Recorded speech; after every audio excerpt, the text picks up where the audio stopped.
హల్లెలూయా. మంచిది.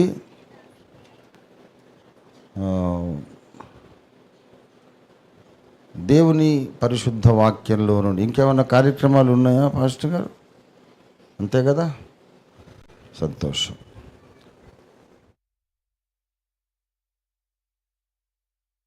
భాస్కర్ గారికి వందనాలు, దైవాశీస్సులు, ఆహ్వానం. ఈ ఢిల్లీ ఈవెంట్ తర్వాత immediately will plan my visit to UK తమ్ముడు. దీని కొరకు ఆగాము. ఇంకా చాలా విశేషమైన సంగతులు జరగబోతున్నాయి. దేవునికి స్తోత్రం. హల్లెలూయా, హల్లెలూయా. యేసయ్య గొప్ప దేవుడు నిజంగా. థ్యాంక్ యూ బేటా. దేవుని పరిశుద్ధ వాక్యములో నుండి ఎక్స్ట్రాడినరీలీ అమేజింగ్లీ షార్ట్ మెసేజ్ నేను మీతో పంచుకొని ముగించుకుంటాను. దేవునికి స్తోత్రం. హల్లెలూయా. 18వ కీర్తన. దాని వాళ్ళ ఉదయం మల్కాజ్గిరి చర్చ్కి వెళ్ళి అక్కడ ఫస్ట్ మెసేజ్ ఇచ్చి మళ్ళీ అల్వాల్ చర్చ్కి వెళ్ళారు. అక్కడ విశ్వాసులను దర్శించి వారి యొక్క ఏమంటారు కానుక స్వీకరించి ఢిల్లీ మీటింగ్స్ కొరకు ప్రార్థన చేసి అల్వాల్ పాస్టర్ జోసెఫ్ గారి యొక్క ఆధ్యాత్మిక జన్మదినం కనుక అక్కడ ప్రార్థన చేసి మళ్ళీ ఇక్కడికి వచ్చిన తర్వాత అసలు టిఫిన్ కూడా అసలు పరగడుపున తిరుగుతూ ఉన్నా రోజంతా ఉదయం నుండి. కాబట్టి ఇక్కడ కారులో కూర్చొని ఎవరో తెచ్చారు పాపము గారెలు. ఒక గారె తింటుంటే ఈ లోపల ఇక్కడ విదేశ విశ్వాసుల కొరకు ప్రార్థన చేయమంటే మధ్యలో వచ్చి ప్రార్థన చేసిన వాళ్ళు ఇంకో గారె తినా. అట్లా ఉందా నా పరిస్థితి. కూర్చొని 2 గారెలు ప్రశాంతంగా తినడానికి కూడా అవకాశం లేదు. 2 గారెలు తినేదాని మధ్యలో కూడా చోటాసా బ్రేక్. మళ్ళా అలా పరిగెడుతూ ఉన్నాం. దేవునికి స్తోత్రం. దేవుడు ఆశ్చర్యకరుడు, పరిగెత్తిస్తున్నాడు. ఆశ్చర్యం. అసలు నా ఏజ్లో నా స్టేజ్లో ఎవడు పరిగెత్తాడు? మూలకు ముడుచుకొని కుయ్యో ముర్రో అంటుంటాడు. ఏమి అట్లాంటి సిమ్టమ్స్ లేవు. దేవునికి స్తోత్రం కలుగును కాక. ఇది దేవుని శక్తి, భక్తిలో ఉన్న శక్తి, యేసు రక్తములో ఉన్న శక్తి, యేసు గాయాలలో ఉన్న శక్తి, దేవుని వాక్యములో ఉన్న శక్తి, పరిశుద్ధాత్మ అభిషేకములో ఉన్న శక్తి. దేవునికి స్తోత్రం కలుగును కాక. ఇవన్నీ తీసేసామనుకోండి, ఒకటి తుస్సుమంటుంది, మట్టి పురుగు. దేవునికి స్తోత్రము. 18వ కీర్తన ఒక చిన్న మాట చదివి చిన్న ప్రసంగం చేసి ముగించుకుంటాను. దేవునికి స్తోత్రం. హల్లెలూయా. దేవునికి మహిమ కలుగును గాక. 18వ కీర్తన 16వ వచనం. ఉన్నత స్థలము నుండి చెయ్యి చాపి ఆయన నన్ను పట్టుకొని మహాజలరాశులలో నుండి తీసెను. చిన్న మాట ప్రార్థన చేసుకుందాం. హల్లెలూయా.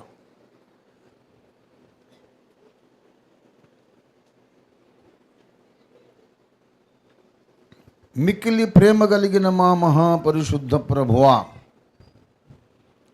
మహిమగల మా పరమ తండ్రి, నీకే స్తుతి స్తోత్ర మహిమలు చెల్లిస్తున్నాం. ఒక వారమంతా మా అందరి మీద క్షేమంగా దాటిపోజేసి ఒక నూతన వారారంభమున ఆదివారమున నూతన పునరుద్ధాన దినమున మమ్మను ప్రవేశపెట్టి ఇంతసేపు ఆత్మతో సత్యంతో మిమ్మల్ని ఆరాధించుకునే మహద్భాగ్యం మాకు కలుగజేసి అద్భుత రీతిగా నాయన ఈ మజిలీకి తెచ్చావు. నీకు స్తోత్రం. మీరు జరిగిస్తున్న కార్యములు ఆశ్చర్యకరములు. 4 సేవకులు ఇవాళ అభిషేకించబడ్డారు. 3 కాపరులు, ఒక సువార్తికురాలు. ఎంత ఆశ్చర్యము తండ్రి. ఇవేవి డబ్బు కోసం చేసినవి, డబ్బు డబ్బులు చల్లి, డబ్బు ద్వారా, డబ్బు మహిమతో, డబ్బు ప్రభావంతో చేసినవి కాదు. విచిత్రముగా అసలు డబ్బు ప్రసక్తే లేకుండా సత్యవాక్య ప్రత్యక్షత ద్వారా సేవ వ్యాపిస్తున్న విధానము కొరకు నీకు వందనాలు తండ్రి. నీకెంతగా స్తుతి చెల్లించిన తక్కువే ప్రభువా. ఈ ఆరాధన కూటం ప్రారంభము నుండి ఇంతవరకు మరి వినబడ్డ సాక్ష్యము కొరకు నీకు స్తోత్రం. చక్కని పాటల కొరకు నీకు వందనాలు. మేము చెల్లించిన బీద కానుక మీరు అంగీకరించినందుకు నీకు స్తోత్రం. తిరిగి మీరు 1000 రెట్లు 1,00,000 రెట్లు మా అందరి మీద ఆశీర్వాదాలు కుంభవర్షంగా కుమ్మరిస్తున్నందుకు నీకు స్తోత్రాలు ప్రభువా. మేము లేచి తిరిగి మా ఇళ్ళకు వెళ్ళక ముందు ఒకసారి మాతో మాట్లాడి పంపించండి. మమ్మను మండించి వెలిగించి మండుచున్నది వీటిలుగా ఆర్పజాలని జ్వాలలుగా మమ్మను లోకంలోకి పంపించమని యేసయ్య నామములో స్తుతించి ప్రార్థిస్తున్నాను తండ్రి. ఆమేన్. ప్రభునందు నాకు అత్యంత ప్రియులారా, ప్రసంగ ప్రారంభము చాలా సంక్షిప్తంగా మాట్లాడతాను కాబట్టి ఏకాగ్రతతో వినాల్సిందిగా మనవి. చదవబడిన లేఖన భాగములో దావీదు భక్తుడు సాక్ష్యం ఇస్తున్నాడు. అదేమిటంటే, దేవుడు ఉన్నత స్థలము నుండి చెయ్యి చాపి నన్ను పట్టుకున్నాడు. పట్టుకున్నప్పుడు నేను ఎక్కడున్నానంటే మహాజలరాశుల లోపల ఉన్నాను. పైనుండి దేవుడు చెయ్యి చాపి నన్ను పట్టుకున్నప్పుడు నేను మహాజలరాశుల్లో ఉన్నాను. ఆ జలరాశులలో నుండి దేవుడు నన్ను బయటికి తీశాను. ఇది దావీదు జీవితంలో అక్షరాల ఎన్నడూ జరగని ఒక విషయం. మహాజలరాశులలో దావీదు ఎప్పుడూ లేడు. అక్షరార్థంగా చూస్తే ఇది యోనా చెప్పవలసిన మాట. ఒకప్పుడు యోనాను సముద్రంలో విసిరేశారు. ఎందుకంటే నీనెవకు వెళ్ళు బాబు అంటే తర్షీషుకు వెళ్ళే ఓడ ఎక్కాడు. యాక్చువల్గా ఇశ్రాయేలు దేశము నుండి నీనెవకు వెళ్ళడానికి రోడ్డు మీద వెళ్ళిపోవచ్చు, నీళ్లను టచ్ చేసే అవసరం లేదు. Road journey from Israel to Nineveh. ఆయన ఓడరేవుకు పోయి సముద్రం మీద ప్రయాణం చేస్తున్నాడు. సముద్రం ఎందుకయా? ఓడరేవుకి వెళ్ళి నీనెవకు వెళ్ళే ఓడ బదులు తర్షీషుకు వెళ్ళే ఓడెక్కాడని కాదు అక్కడ కేసు. అసలు నీనెవకి వెళ్ళడానికి ఓడే అక్కర్లేదు, బై రోడ్ వెళ్ళిపోవచ్చు. నేల మీద వెళ్ళవయా అంటే సముద్రం మీద వెళ్తున్నాడు. సరే, దేవుడు ఆయన దారికి తేవాలని పెద్ద తుఫాను సముద్రం మీద పంపించి తర్వాత ఆ ఓడ సామానంతా సముద్రంలో పడవేసినా కంట్రోల్ అవ్వట్లేదు. ఏం చేయాలి? మనలో ఎవడో దేవుని కోపానికి గురైనోడు ఉన్నాడు. ఎవడు అని చీట్లు వేస్తే ఈయన యోనా పేరు వచ్చింది. ఈయన ఓడ అడుగు భాగములో నిద్రపోతున్నాడు. ఇంతగా బీభత్సం సృష్టించి నిద్రపోతున్నాడు. ఎంతైనా భక్తుడే. అందరినీ గలిబిలి చేసి వీడు మాత్రం నిద్రపోతాడు. అందరికీ అది సాధ్యం కాదు. అందరి నిద్ర జడగొట్టి ఈయన నిద్రపోతున్నాడు. ఓయి నిద్రపోతా, నీకేమి సంభవించినది అన్నాడు. ఏమి నిద్ర సంభవించినది? ఇంకేం సంభవించాలి బాబు? అలసిపోయాను. అరే బాబు, నీ మీద పేరు మీద చీటీ వచ్చింది, నువ్వేం చేసావు చెప్పు అంటే ఏం లేదు, నేను యెహోవాకు విరోధంగా నేను పాపం చేశాను, ఆయన ఇంకో ఊరు వెళ్ళమంటే ఈ ఊరు వెళ్తున్నానంటే ఎంత పని చేసావయ్యా. అప్పటికైనా మళ్ళీ యోనాను కాపాడదామని ట్రై చేశారు. ఎంత చేసినా అవ్వలేదు. ఇంకా నన్ను మీ దేవుడు మమ్మల్ని క్షమించును గాక, తప్పట్లేదని ఈ యోనాను తీసుకెళ్ళి సముద్రంలో ఎత్తేశారు. అప్పుడు వెంటనే తుఫాను సద్దు మణిగింది, అగాధంలోకి వెళ్ళిపోయాడు. సముద్ర అగాధములోనికి యోన వెళ్ళిపోయాడు. దేవుడు ముందుగా సిద్ధపరిచిన ఒక మహామత్స్యం అక్కడున్నది, యోనాను మింగేసింది. మనకు ఆ స్టోరీ అంతా తెలుసు, ఆ చరిత్ర తెలుసు. యోనా కలం పట్టుకొని రాయాలి, దేవుడు మహాజల రాశులలో నేనుండగా నన్ను బయటికి తీశాడు. యోనా చెబితే మనకు అది రీజనబుల్గా కనబడుతుంది. పోనీ యోనా చరిత్ర చదివి తర్వాత దావీదు రాసుకున్నాడేమో అనుకుందామంటే అది కూడా పాసిబుల్ అవ్వదు. ఎందుకంటే ముందే దావీదు ఉన్నాడు, తర్వాత యోనా ఉన్నాడు.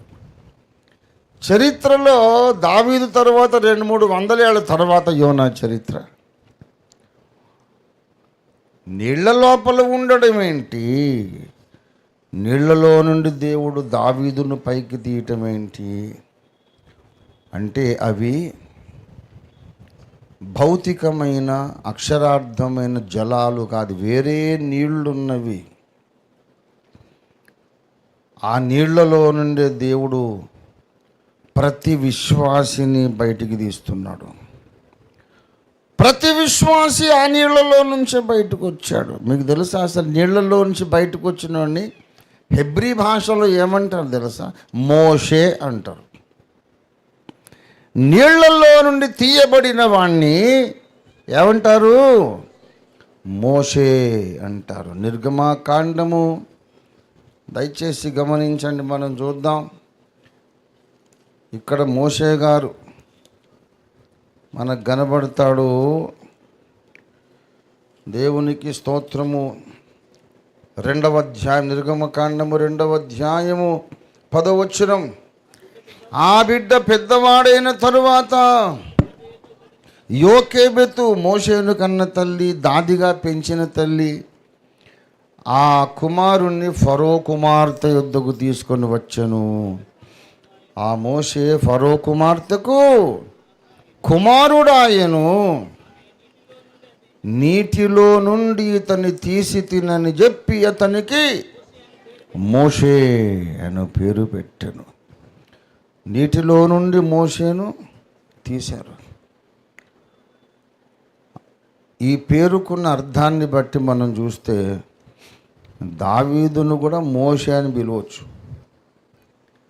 దావీదును కూడా మోషే అని పిలవచ్చు. ఎందుకంటే నన్ను నీళ్లలో నుంచి తీశాడని చెప్తున్నాడుగా.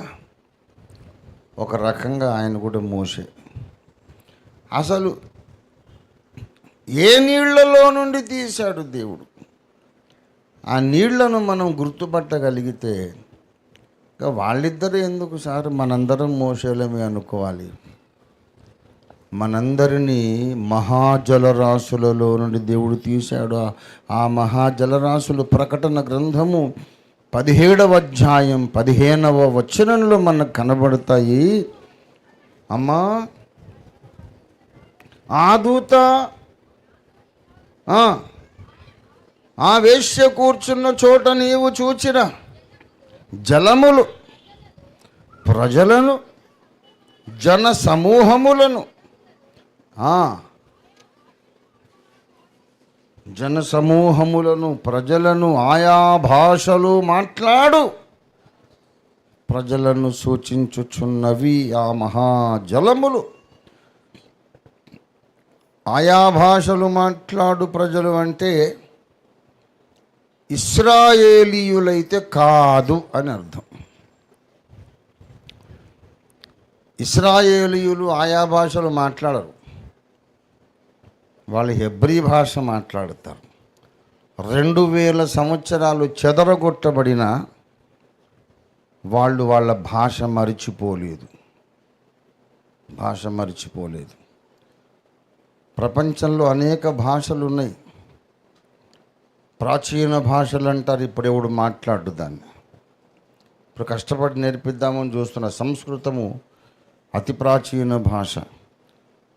జనని సంస్కృతంబు తల్లి సంస్కృతంబు సకల భాషలకు. అన్నిటికీ జనని తల్లి. కానీ ఇప్పుడు ఎవడికి రాదు. అమ్మని ఎవడు గుర్తుపట్టడు. కష్టపడి మళ్ళీ నేర్పిస్తున్నారు. ఎంత నేర్పించినా దేశమంతా సాంస్క్రిట్ మాట్లాడేటాడు చేయగలరా? అసంభవమైన విషయం. కొన్ని మృత భాషలుగా ఉండిపోయినాయి. ప్రజాబాహుళ్యం ఉపయోగించడానికి అవకాశం లేదు. ఎవరో పండితులు నేర్చుకుంటారు, మాట్లాడతారు. కానీ 2000 సంవత్సరాలు చెదరగొట్టబడి ఆకాశము క్రింద ఉన్న ప్రతి దేశంలోనికి చెదరైపోయినటువంటి యోధులు మళ్ళా సమకూర్చబడి 1900 years తర్వాత మళ్ళా సమకూర్చబడితే వాళ్ళకు same old religion, same old language, same culture, అదే ధర్మశాస్త్రం. 1900 ఏళ్ళు ఎక్కడెక్కడ అడ్రస్ లేకుండా పోయి మళ్ళీ వచ్చారు. అదే దేవుడు, అదే మతము, అదే విశ్వాసం, అదే సంస్కృతి, అదే భాష. మనం ఉన్న దగ్గరనే ఉంటేనే మన భాష పోయింది. మనం ఉన్న ఊర్లో ఉంటేనే మన భాష పోయింది. ఎందుకు పోయిందంటే తెల్లోడు వచ్చాడు, మొగల్స్ వచ్చారు, వీళ్ళు వచ్చారు, వాళ్ళు వచ్చారు, అందుకు భాష ఎట్లా పోతుంది బాబు? నువ్వు నీ ఊర్లో నువ్వు ఉండి నీ భాష పోగొట్టుకున్నావు.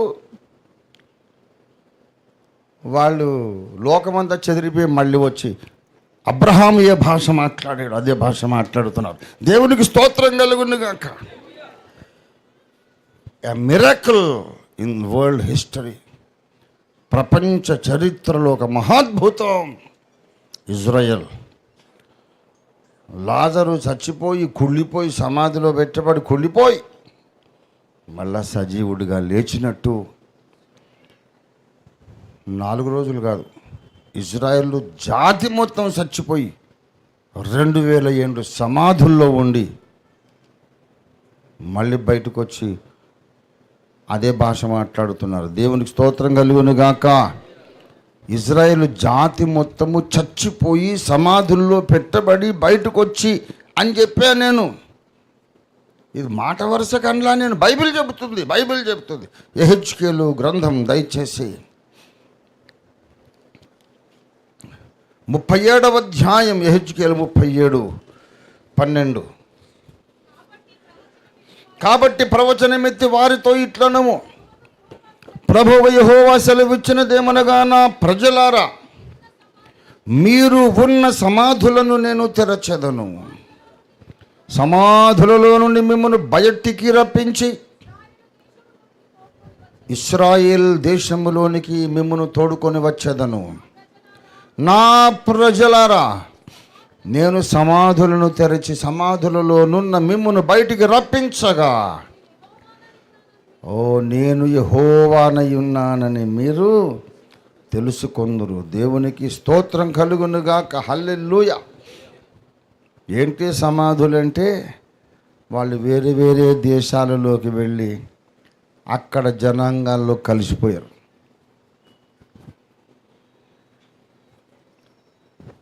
ఇవాళ జర్మన్ జ్యూస్, రష్యన్ జ్యూస్, ఏమండి, ఇండియన్ జ్యూస్ ఉన్నారు.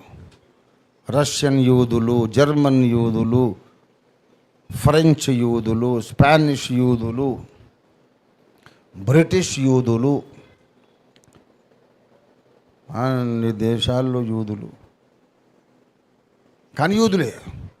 ఎక్కడికి పోయినా సరే ఆ భాష మాత్రం వాళ్ళు పోగొట్టుకోలేదు. ఆయా భాషలు మాట్లాడు ప్రజలు ఎవరంటే యూదులు కానీ ఇతర జనాంగాలు.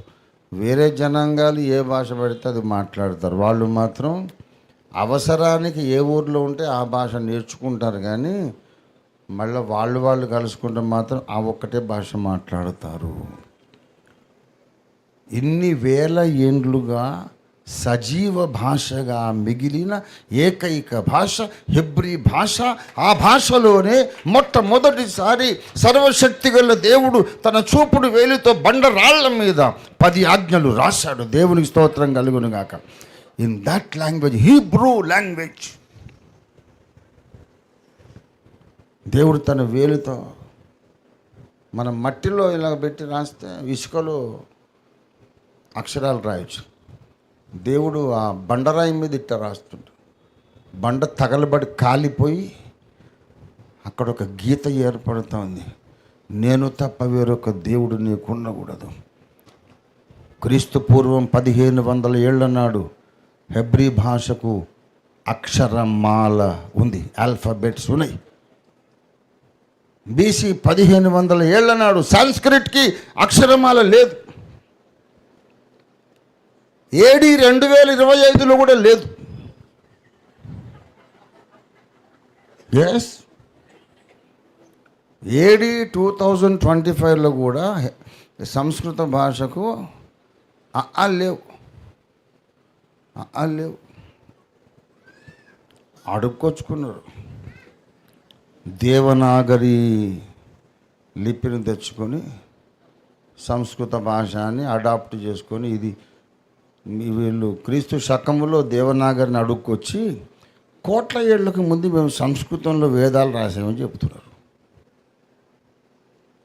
అన్నీ ఇంపాసిబుల్ లైస్ అన్నమాట. జరగడానికి అవకాశం లేని అబద్ధాలు చెప్తున్నారు. కోట్ల ఏళ్లకు ముందు సంస్కృతంలో నువ్వు వేదాలు ఎట్లా రాసావు? నీకు ఆలే లేవు. నిన్న మొన్న వేరే వాళ్ళు అడుక్కొచ్చావు కదా నువ్వు. ఎవరు ఎన్ని కథలు చెప్పినా దురభిమానంతో, అహంకారంతో ఎంతమంది ఎన్ని కథలు కల్పించుకున్నా చారిత్రక వాస్తవం ఏంటంటే, ఏ భాషకు లిపి లేని దినాలలో హెబ్రీ భాషకు లిపి ఉంది, ఆలున్నాయి. అద్భుతమైనటువంటి భాషా వ్యాకరణం ఉంది, భాషా సాంప్రదాయం ఉంది. దేవుడు ఆ హెబ్రీ భాషలో రాశాడు. He wrote Hebrew language in Hebrew alphabets. నేను తప్ప వేరొక దేవుడు నీకుండొద్దు. విగ్రహము చేసుకోవద్దు, ఆరాధించొద్దు.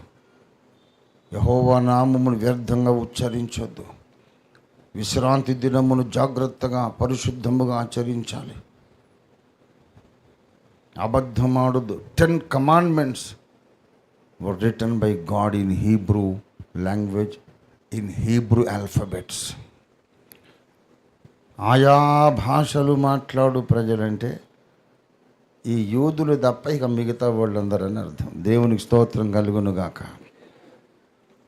All the non Jewish nations, gentile nations అంటారు. అక్కడ ఆ మహాజలములలో నుండి మొత్తం అందరినీ దేవుడు బయటికి తీశాడు. నిన్ను, నన్ను. ఒకప్పుడు మనం ఆ మహాజల రాశుల్లో ఉన్నాము.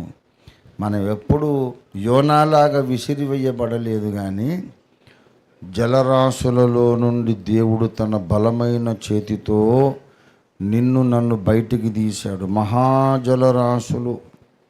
ఆ మహాజల రాశుల మీద ఒక అమ్మగారు కూర్చుంది. ఎవరామె?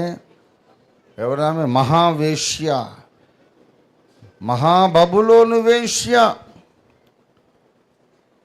అనగా నిజమునకు దేవుళ్ళు కాని వారిని ఆరాధించమని నేర్పించే వ్యక్తి ఆమె. ఉపమాన రీతిగా ఒక స్త్రీ లోకంలోని అబద్ధపు మతాలు, అసత్యపు దేవతారాధనలన్నిటికీ ఉపమాన రీతిగా ఒక ఆడరూపం, స్త్రీ రూపం కల్పించారు. మహాబబులోను వేశ్య. భూమి మీద ఉన్న ఏహ్యమైన వాటన్నిటికీ ఆమె తల్లి. దయ్యములకు అది నివాస స్థలం. అపవిత్రమైన పక్షులకు ఆమె నివాస స్థలం. మాయలు, మంత్రాలు, అభిచార కర్మకాండకు, ఆధ్యాత్మిక వ్యభిచారానికి ఆమె పుట్టినిల్లు. ఆమె మహాజలముల మీద కూర్చుంది. ఆ జలముల లోపల నువ్వున్నావు, నేనున్నాను. ఎట్లా బయటకు వచ్చామండి? నిజమైన దేవుని ఎలా తెలుసుకున్నాం? సృష్టికర్తను ఎలా గ్రహించామండి? ఎక్స్ప్లెనేషన్ ఉందా? దేవుడు తన బలమైన చేత్తో బయటకు తీశాడు. లేకపోతే అందులోనే నాశనం అయిపోదు. మనందరం మోషేలం. దేవుని స్తోత్రం కలుగును గాక. I'm happy I'm a Moses and you are a Moses. ఇవాళ పాఠం ఏంటంటే మోషే జీవిత అనుభవ పాఠాలు, మోషే జీవిత పాఠాలు.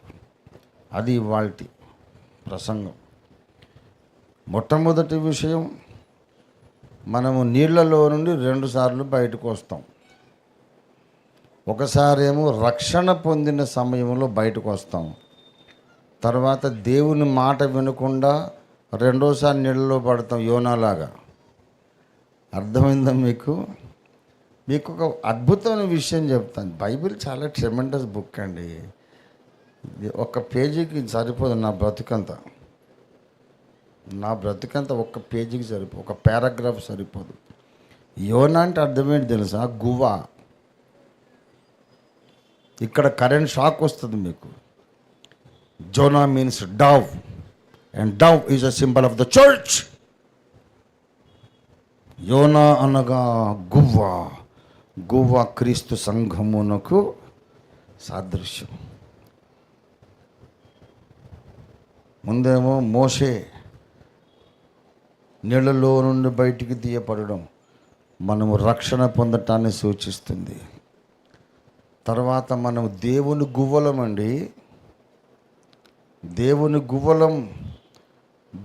గువ్వలం అయ్యుండి కూడా ఒక్కోసారి మళ్ళీ నీళ్ళలో పడతాం. మీకు సంగతి తెలుసా? యోనా ఎందుకు అవిధేయుడైనాడు? చాలామందికి అదొక మర్మం. యోనా చాలా అవిధేయుడు, తిక్కలోడని అనుకుంటారు. అసలు చాలా మూర్ఖత్వం అది. దావీదు అట్లెందుకు తప్పు చేశారు, సంసోన్ ఇట్టెందుకు చేశారు, యోనా ఇట్ట. నువ్వు పెద్ద భక్తుడు దిగినావు పైనుంచి వాళ్ళ గురించి చెప్పడానికి. భయపడాలి. భక్తుల గురించి మాట్లాడేటప్పుడు భయపడాలి. చాలామంది విస్మరించే సత్యం ఏంటి తెలుసా? యోనా దేవుని మీద భక్తితోనే తిరుగుబాటు చేశాడు. ఎస్, అర్థం చేసుకోండి ఈ విషయం. యోనా నీనెవేకి వెళ్ళవయ్యా, రోడ్డు మీద వెళ్ళమంటే లేదని చెప్పి తర్షీషుకి ఎందుకు వెళ్ళాడు తెలుసా మీకు? దేవుడు ఒక సందేశం ఇచ్చాడు. అవునా? ఏమని? నీనెవే పట్టణమును గూర్చి యెహోవా సెలవిచ్చినటువంటి మాట. మొదట చదవండి. యోనా ప్రవచన గ్రంథం.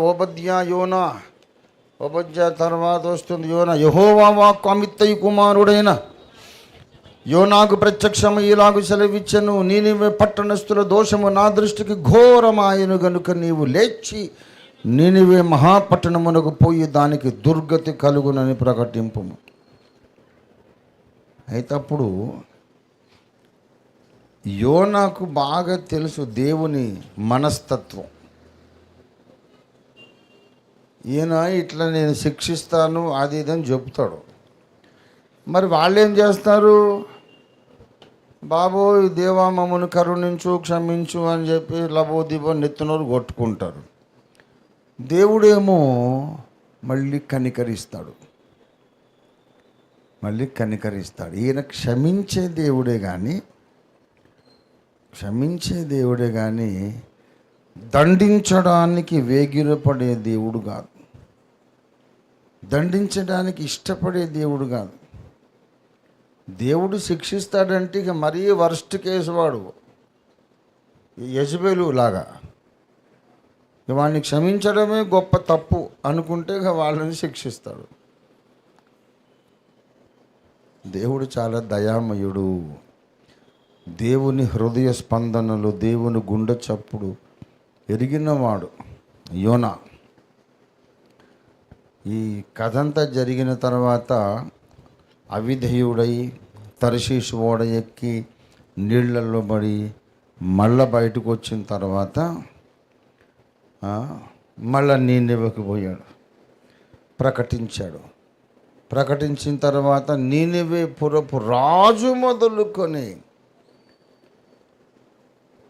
నీనెవెలో ఉన్న అతి చిన్న కూలివాడు, పసిపిల్లోడు వరకు ఉపవాస దినము చాటించారు. ఉపవాస దినము చాటించి 3:7 యోనా 3:7 మరియు రాజైన తానును ఆయన మంత్రులను ఆజ్ఞ ఇవ్వగా, ఒకవేళ దేవుడు మనసు త్రిప్పుకొని పశ్చాత్తప్తుడై మనము లయము కాకుండా తన కోపాగ్ని చల్లార్చుకొనును గనుక మనుష్యులు ఏది పుచ్చుకొనకూడదు. పశువులు కానీ, ఎద్దులు కానీ, గొర్రెలు కానీ మేత మేయకూడదు, నీళ్లు కూడా త్రాగకూడదు. మనుషులందరూ తమ దుర్మార్గములను విడిచి తాము చేయి బలాత్కారమును మానివేయవలెను, జనులు మనఃపూర్వకంగా దేవుని వేడుకొనవలెను అని దూతలు నీనెవె పట్టణములో చాటించి ప్రకటన చేసిరి.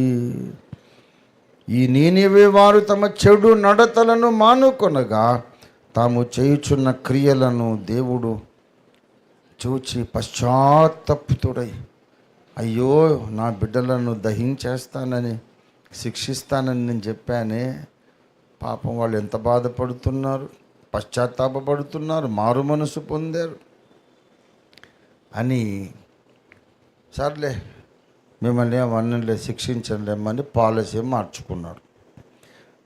ఇదిగో నువ్వు ఇట్లా చేస్తావని నాకు ముందే తెలుసు, అందుకే కదా నేను ఇంకో ఊరు వెళ్ళాను అని చెబుతున్నాడు. యోనా కారణం చెబుతున్నాడు.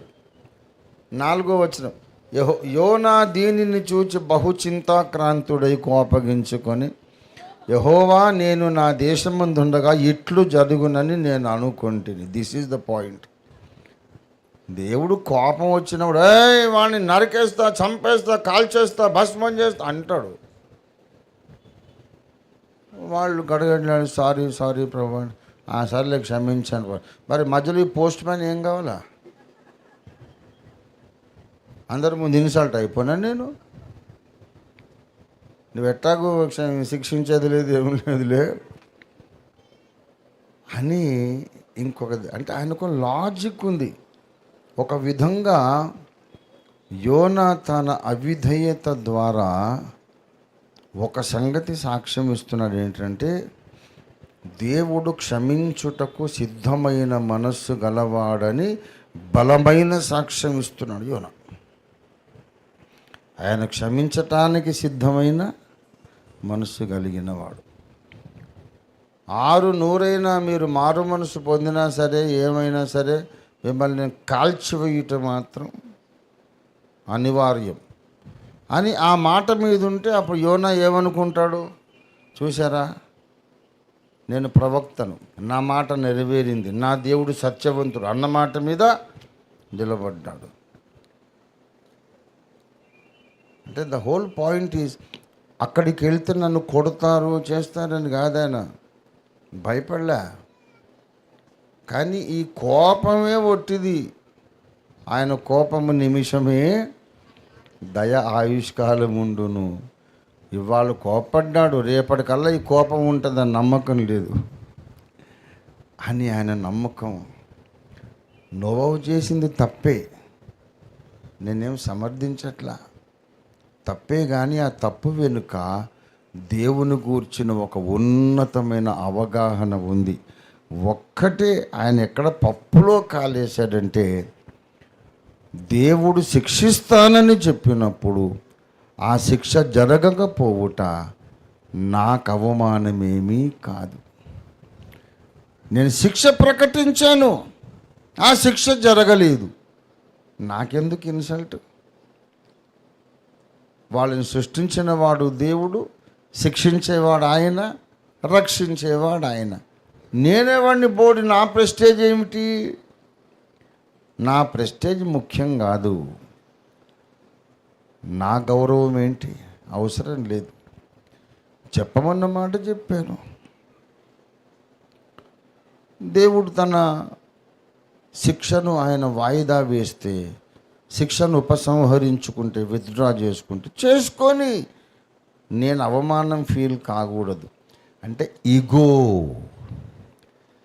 ఈగో ఒకటి వచ్చింది. దేవుడు ఎట్లాగైనా వాళ్ళని క్షమిస్తాడని ఒక నమ్మకంతో, నేను చెప్పినా ఇది జరగదని నమ్మకంతో ఆయన ముందు వెళ్ళనన్నాడు. ఫైనల్గా వెళ్ళి మళ్ళీ ముక్కు పట్టుకుని తెచ్చిన తర్వాత ముక్కు పిండి మళ్ళీ అదే జరిగింది. ఇంకా చూడు, ఇదే ఇన్సల్టు. నువ్వు ఎందుకయ్యా జరగని పనులు జరుగుతాయని ఎందుకు ప్రకటింపజేస్తావు నాతో అని దేవుని మీద కోపగించుకున్నాడు.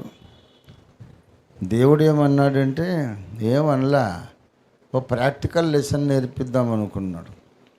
ఈయన పోయి ఊరు బయట, పట్నం బయట పోయి కూర్చుంటే, అబ్బా ఎండ ఎండ ఎండ, ఎంత ఎండ, భయంకరంగా వేసవి భరించలేకపోతున్నాం అనుకున్నాడు. రాత్రికి రాత్రి దేవుడు ఒక చెట్టు మొలిపించాడట. అది ఏం చెట్టు అని అంటే సొర చెట్టు, సొరపాదు. ఆ రాత్రే బురబురమని మొలిసింది. తెల్లారేసేసరికి ఆయన మీద మంచి గొడుగులాగా పందిరేసినట్టు తయారైంది. అబ్బా చల్లగా ఉంది, ఎంత బాగుంది కదా అనుకుంటున్నాడు. ఈ లోపల ఎండ వచ్చింది, ఆ చెట్టు అంతా కాలిపోయింది, ఎండిపోయింది.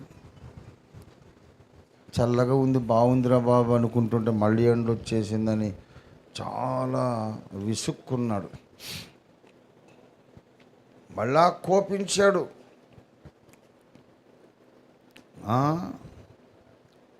ఎందుకు ఈ సొర చెట్టులాగా ఎండిపోవాలని కోప్పడ్డాడు.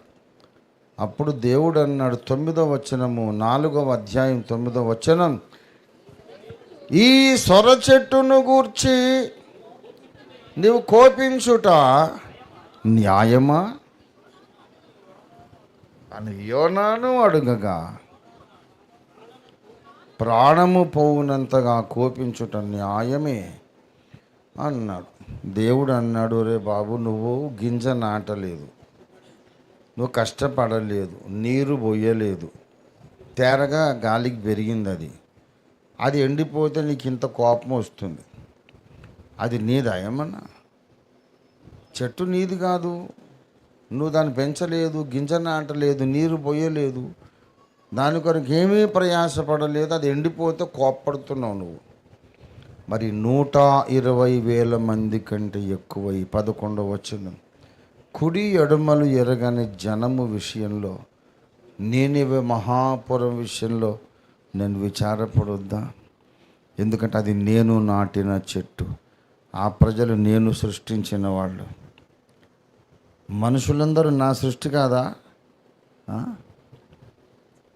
సొర చెట్టు మీద నీకేం హక్కు లేదు, నీకేం బాధ్యత లేదు. మరి వాళ్ళు నా సృష్టి కాదా? వాళ్ళు 120,000 అంటే పెద్ద ఏం కాదు. ఎంత? 100,000 అంటే 1,00,000 అంతేనా? 1000 వందలు 1,00,000, 1,20,000, 1,20,000 మంది. నేను వాళ్ళని చూసి విచారపడొద్దా అని అంటాడు దేవుడు. ఈ మాట ఎత్తుకొని చాలాసార్లు ప్రార్థన చేశాను నేను.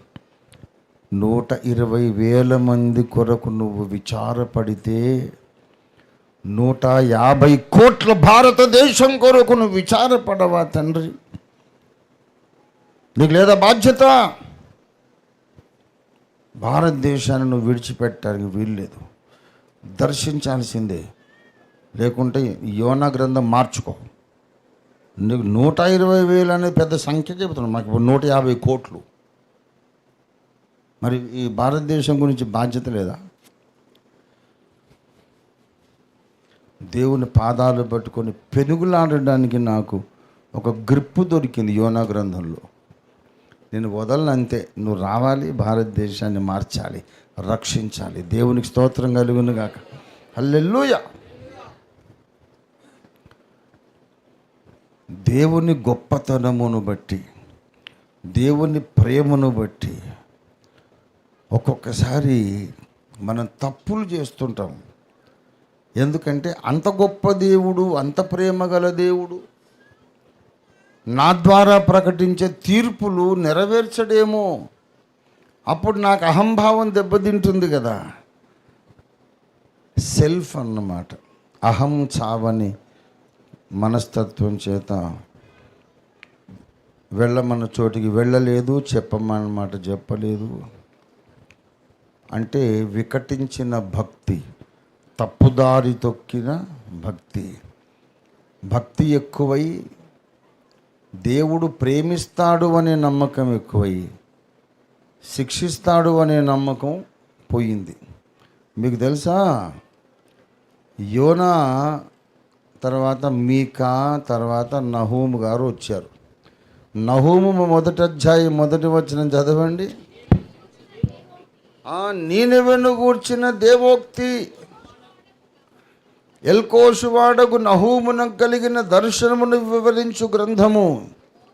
యెహోవా రోషము గలవాడై ప్రతీకారము చెయ్యువాడు. ఏమండి, ఇది దేని గూర్చిన దేవోక్తి? యోనా ద్వారా మాట్లాడింది కూడా నీనెవెను గూర్చి. తర్వాత నహూమును గూర్చి మాట్లాడింది కూడా, నహూము ద్వారా మాట్లాడింది కూడా నీనెవే మీదికి నాశనం రానే వచ్చింది.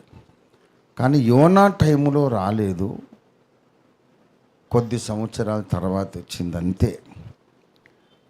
దేవునికి తెలుసు, మారు మనసు పొందినా సరే దేవుడు క్షమించలేదు అనే బ్లేమ్ దేవుని మీదకి రావద్దు. ఎప్పుడు శిక్షించటం న్యాయమో అప్పుడు శిక్షిస్తాడు. అది నీకెందుకు యోనా, చెప్పిన పని చేయాలి. కానీ కాలములు సమయములు దేవుడు తన స్వాధీనమందు ఉంచుకొని ఉన్నాడు. నువ్వు చెప్పిన పని చెయ్యి. దేవుడు తన మాట వెనక్కి తీసుకుంటే తీసుకొని ఆ మాట మళ్ళీ సరైన టైంలో నెరవేరుతుంది. నువ్వు అనవసరంగా స్టీరింగ్ నీ చేతిలోకి తీసుకొని డెసిషన్ పవర్ నువ్వు తీసుకొని దేవుని మాటను ఉల్లంఘించావు. భక్తునికి జ్ఞానం ఉండాలి, కానీ జ్ఞానము కంటే ఎక్కువ విశ్వాసం ఉండాలి. జ్ఞానము కంటే ఎక్కువ దేవుని మీద నమ్మకం ఉండాలి. జ్ఞానము కంటే ఎక్కువ విధేయత ఉండాలి. విధేయత, విశ్వాసము లేని జ్ఞానము ప్రమాదకరం. విధేయత, విశ్వాసం లేని జ్ఞానం నీ చేత తప్పులు చేయిస్తుంది. యోనా పాఠం అది. గువ్వండి. కాబట్టి మనందరం గువ్వలం. మన జీవితంలో ఏదో ఒక దశలో దేవుని చిత్తానికి వ్యతిరేకంగా నడుస్తాం మనం. ఏదో ఒక టైం, ప్రతి విశ్వాసికి లైఫ్లో ఒకటి ఉంటుంది, ఒక టైం. దేవుడు నేల మీద పోమంటే వీడు నీళ్ల మీద పోతాడు. దేవుడు నీనెవెకి వెళ్ళమంటే వీడు తర్షీషుకి వెళ్తాడు. ఎందుకంటే సమర్థించుకోవడానికి లాజిక్ ఒకటి, సమర్థించుకునే లాజిక్ ఉంటుంది. దేవుణ్ణే ప్రశ్నిస్తాడు, చెప్పిన పని చేయుడు. ప్రతి విశ్వాసి తన జీవితంలో ఒక్కసారి యోనాలాగా ప్రవర్తిస్తాడు. అప్పుడు వాడు మళ్ళా నీళ్లలో పడేయబడతాడు. అవి వేశ్య కూర్చున్న మహాజలములు కాదు, ఇంకో రకమైన మహాజలములు. అవి అవిధేయతకు దేవుడు విధించే శిక్ష అనే మహాజలాలు. అవిధేయతకు దేవుడు విధించే శిక్ష అనే మహాజలాలలో నువ్వు ఉంటే దేవుడు నిన్ను రెండోసారి నీళ్ళలోంచి బయటికి తెస్తాడు. దేవునికి స్తోత్రం కలుగును గాక. మళ్ళీ రెండోసారి బయటికి తెస్తాడు, వదిలిపెట్టడు. రే నా మాట వినకుండా పోయావు, చావరా, నీ చావు నువ్వు చావని అనలే. అసలు చేపలు మింగుతాయి కదా, మింగిన తర్వాత దాని లివర్ మీద పడగానే అక్కడ ఉత్పత్తి అయ్యే జఠర రసాలు, డైజెస్టివ్ ఫ్లూయిడ్స్ ఎంత పవర్ఫుల్గా ఉంటాయి ఆ కెమికల్స్ అంటే, ఏది పడినా సరే భగ్గున భస్మం అయిపోతుంది. దాన్ని జఠరాగ్ని అంటారు. ఆ జఠర రసాయనాలు, ఆ కెమికల్స్, డిజెస్టివ్ కెమికల్స్ అనేవి ఏది పడినా సరే భగ్గున భస్మం చేసేస్తాయి. యోనాను శిక్షిస్తూనే దేవుడు ఎంత జాగ్రత్త తీసుకున్నాడంటే, ఆ చేప లివర్కి ఆజ్ఞాపించాడు, యూ స్టాప్ ఫంక్షనింగ్. ఏయ్ లివర్, తుమ్ కామ్ నై కర్నా, నువ్వు కామ్ కరే అంటే మళ్ళీ వీడు రాడిగా, అంతే లోపల మాంసం ముద్దయిపోతాడు. 3 రాత్రి మగళ్ళు చేప కడుపులో ఉంటే మనిషి ఎట్ట బయటకు వస్తాడండి? 3 రోజులు అరిగిపోడు మనిషి. మొత్తం లోపల నజ్జయి మాంసం ముద్దయిపోయి, అది వాడిని అరిగించుకొని అసలు బహిర్భూమి కూడా అయిపోయి, మొత్తం అయిపోయి అడ్రస్ లేకుండా పోవాలి. 3 రోజులు లోపల ఏదో చిన్న గదిలో కూర్చున్నాడు. జీర్ణ రసాలు రాలేదు, ఈయన అరిగిపోలేదు, ఏం కాలేదు. మంచిగా ఒక గదిలో కూర్చున్నట్టు ఉన్నాడు. ఆ చేప యొక్క జీర్ణ వ్యవస్థను దేవుడు స్తంభింపజేశాడు. వీడితో నాకు పనుంది మళ్ళీ, ఎందుకంటే నా గువ్వ, వాడు నా గువ్వ బాబు.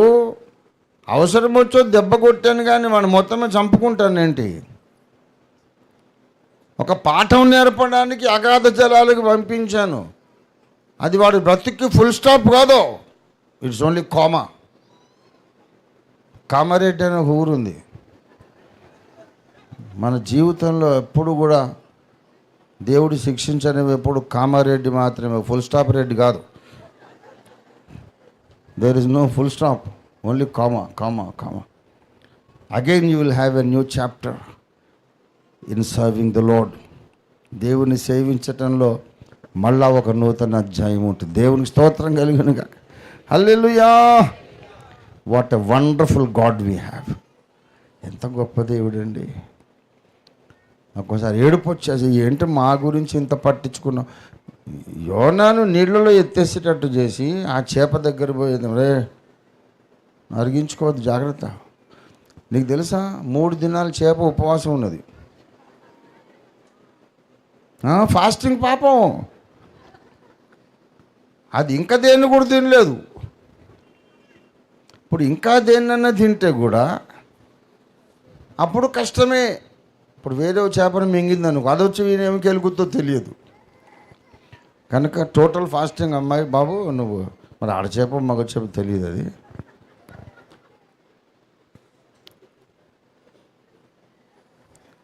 దేవుని బిడ్డలారా, చేప ఉపవాసం ఉన్నది. తర్వాత మళ్ళీ కక్కిన తర్వాత అమ్మయ్య 3 రోజులు అయినాక ఇప్పుడు తృప్తిగా భోంచేస్తానని అది పోయి ఇష్టం వచ్చిన తిండి తినేసింది. పిల్లారా, మన జీవితంలో దేవుని శిక్ష, హిందీలో శిక్ష అంటే ట్రైనింగ్ని శిక్ష అంటారు. కానీ మనం తెలుగులో శిక్ష అని చెప్పుకుంటే పనిష్మెంట్.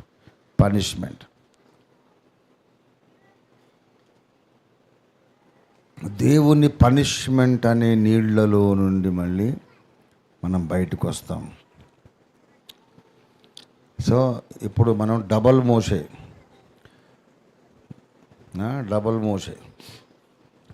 మన రక్షణ ద్వారా మనము ఒక మోషే అయినాము. దేవుని శిక్షల ద్వారా రెండోసారి మోషే అయినాము. మోషే జీవిత పాఠాలు. ఇంతటితో ఈ ప్రసంగాన్ని ముగించి మీకు వదిలేస్తాను. ప్రసంగం చేయను, వరుసగా పాయింట్ బై పాయింట్ కరువు పెడతాను. దేవుని ద్వారా జలములలో నుండి పైకి తీయబడినటువంటి మోషే జీవితంలో మొట్టమొదటి పాఠం ఏమిటంటే, దేవుని చిత్తము నీ శక్తితో నీ జ్ఞానముతో నీవు జరిగించలేవు. This is the first lesson of Moses life. దేవుని చిత్తాన్ని నీ జ్ఞానంతో నువ్వు చేయలేవు. నీ బలంతో నీవు చేయలేవు. దేవుని చిత్తము దేవుని సమయములో దేవుని పద్ధతిలో జరుగుతుంది. కానీ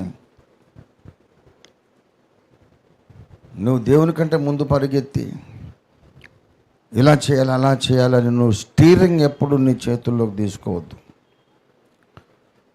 let God be the driver, let him drive your vehicle. Steering నువ్వు తీసుకోవద్దు. యోనా చేసినటువంటి మొట్టమొదటి పొరపాటు, దేవుడు నన్ను వాడుకుంటాడు, ఇశ్రాయేలు విమోచన కొరకు వాడుకుంటాడని తెలుసుకున్నాడు. కానీ ఆ విమోచన ఎలా తీసుకురావాలో ఆయన ఏమనుకున్నాడంటే, ఒక సైనికపరమైన తిరుగుబాటు ద్వారా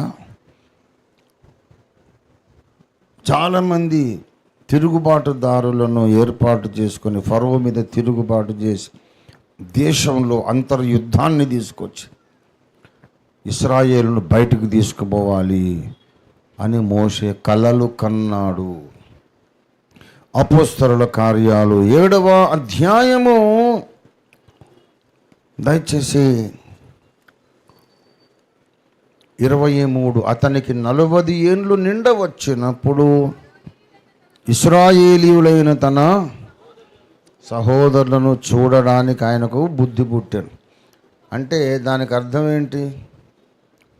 తాను ఎవరో ఏ జాతి వాడో మోషేకు బాగా తెలుసు. తాను ఇశ్రాయేలీయుడు, అబ్రహాము సంతానం అని మోషేకి ఎలా తెలుసు? ఎలా తెలుసు? పాలిచ్చి పెంచినటువంటి యోకెబెతు పాలిచ్చి తర్వాత ఉగ్గుపాలు అన్నం ముట్టించి పెరుగుతుంటారే బాబు, పేరుకు మాత్రము నీవు ఫరో రాజకుమార్తె యొక్క కుమారుడు, పేరుకు నేను నీ దాదిని, కానీ నిజానికి నువ్వు నా సొంత కొడుకురా. మనం ఇక్కడ ఈ జనాంగాలతో మనకు సంబంధం లేదు, మనము వేరే జనాంగం, అబ్రహాము సంతానం, ప్రపంచాన్ని ఆశీర్వదించడానికి దేవుడు పుట్టించిన అద్భుత జనాంగం. మనం గుర్తుపెట్టుకో. ఐగుప్తులో ఉన్నాం, కానీ ఐగుప్తుకు చెందిన వాళ్ళం కాదు, మనం వేరు. ఐగుప్తు రాజభవనంలో నువ్వు పెరుగుతావు, కానీ ఆ రాజ కుటుంబానికి నీకు సంబంధం లేదు. నీకు అబ్రహాము కుటుంబానికి సంబంధం. మనం వేరు, మనం ప్రత్యేకమైన జనాంగం. We are special people, chosen people. వాడికి ఉగ్గుపాలతో నూరిపోసి అరే ఆయనకు అర్థమైపోయింది, నరాన జీర్ణించుకుపోయింది. మేము ప్రత్యేకమైన జనాంగం, అందులో నేను మరీ ప్రత్యేకమైన వాడిని. దేవుడు అద్భుతంగా నన్ను తెచ్చి ఫరో ఇంట్లో పెంచాడు. ఎందుకంటే ఈ జాతి ఇశ్రాయేలు జనాంగమును దేవుడు నా ద్వారా రక్షిస్తాడు అని ఆయనకు అర్థమైపోయింది. 25వ వచనం చూడండి. తన ద్వారా తన సహోదరులకు దేవుడు రక్షణ దయచేయుచున్న సంగతిని వారు గ్రహింతురని, తన ద్వారా దేవుడు రక్షణ దయచేస్తాడేమోనని మోషే అనుకోనేను కాదు. తన ద్వారా రక్షణ ఇస్తాడని మోషే అనుకున్నాడు కాదు. ఇది ఫ్యాక్ట్. ఇది నా ద్వారానే వీళ్ళకి విమోచన వస్తుంది, ఇది వాళ్ళు అర్థం చేసుకుంటారని ఆశపడ్డాడు.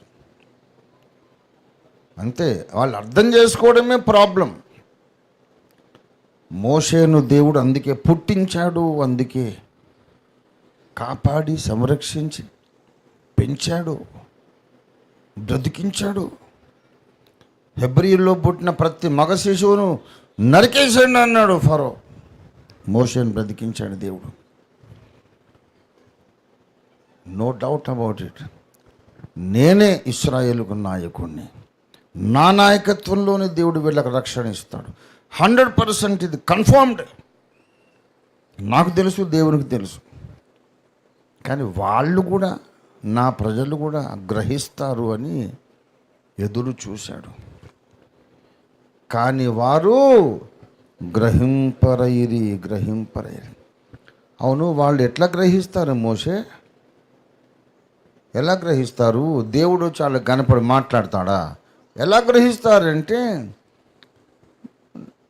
కొంచెం మన భుజబలం చూపిస్తే అర్థమైపోద్ది. మన భుజబలం చూపిస్తే వాళ్ళు అర్థం చేసుకుంటారని ఏం చేశాడు దేవునికి స్తోత్రం. 24 అప్పుడు వారిలో ఒకడు అన్యాయమును అనుభవించట చూచి వాడిని రక్షించి బాధపడిన వాని పక్షమున ఐగుప్తియుణ్ణి చంపి ప్రతీకారము చేశాను. అప్పుడు అనుకున్నాడు, ఐగుప్తు జాతి వాడిని నేను ఒక్క దెబ్బతో చంపేశాను కదా, అరే మా కోసం ఐగుప్తీయులతో యుద్ధం చేయడానికి ఒక మహానాయకుడు వచ్చాడు. నాయక జయజేలు జయజేలు, జయహో జయహో, నాయకుడవయ్యా నీవు, నీలాంటోడు కొరకు ఎదురు చూస్తున్నా, కమాన్ నీ వెనక మేమందరం ఉంటాం అని అందరూ వచ్చేసి జయ కొడతారని అనుకుంటే ఒక్కడు రాలే. ఒకడిని చంపి పారేసాడు, పాతి పెట్టేశాడు. ఇంకో రోజు ఇద్దరు ఇశ్రాయేలీయులే దెబ్బలాడుకుంటుంటే, ఎందుకయ్యా అన్నదమ్ములం కదా ఎందుకు కొట్టుకుంటావు, నువ్వేంటయ్యా మా మీద తీర్పరివా, నిన్న వాడిని చంపినట్టు మమ్మల్ని కూడా చంపుతాం అనుకుంటున్నావా అనేసారు. అంతేగాని కృతజ్ఞత లేదు. ఇశ్రాయేలీయుడికి నిన్న న్యాయం చేశావు, ఐగుప్తీయుడిని చంపేశావు అని దానికి అప్రిషియేషనే లేదు, అభినందనే లేదు. మీరిద్దరు ఇశ్రాయేలీలే కదా ఎందుకు కొట్టుకుంటారని చెప్తే, చాలానే పెత్తనాలు చేయడానికి వచ్చా, మమ్మల్ని కూడా చంపుతావా ఏంటి అన్నాడు. ప్రియులారా, అరే ఇది రాంగ్ టైమింగ్ అని అర్థమైపోయింది. మర్డర్ అయితే చేశాను, కానీ నా పనితనం వీళ్ళకి అర్థం కావట్లేదు. ఇశ్రాయేలు జనాంగం మీద అభిమానంతో చేశానని అర్థం చేసుకోవట్లేదు. మా కొరకు తెగించాడు. రాజాగ్రహం వస్తే ఏమైపోతాడు, నరికేస్తాడు కదా రాజు, నా జాతుడు చంపుతావా నువ్వని. అంత తెగించినా సరే వీళ్ళు గ్రహించటం లేదు. అప్పుడు అర్థమైంది, నరుని కోపము దేవుని నీతిని నెరవేర్చదు. అప్పుడు అర్థమైంది ఆయనకు, అరే నా టైమింగ్ వేరు, నా పద్ధతులు వేరు, నా మార్గాలు వేరు, దేవుని మార్గాలు నా మార్గాల కంటే ఆకాశమంత ఉన్నతంగా ఉన్నవి. ఎప్పటికైనా నేనే వీళ్లకు రక్షకుణ్ణి విమోచకుని, ఈ రెండు మాటలు ఉన్నాయి బైబిల్లో. నేను వాడితే తప్పు అనుకుంటారేమో. రక్షకుడు విమోచకుడు అని మోషేను గుర్చి బైబిల్లో ఉంది. ఎప్పటికైనా నేనే ఆ పొజిషన్లో ఉంటాను. 7:35 చూడండి.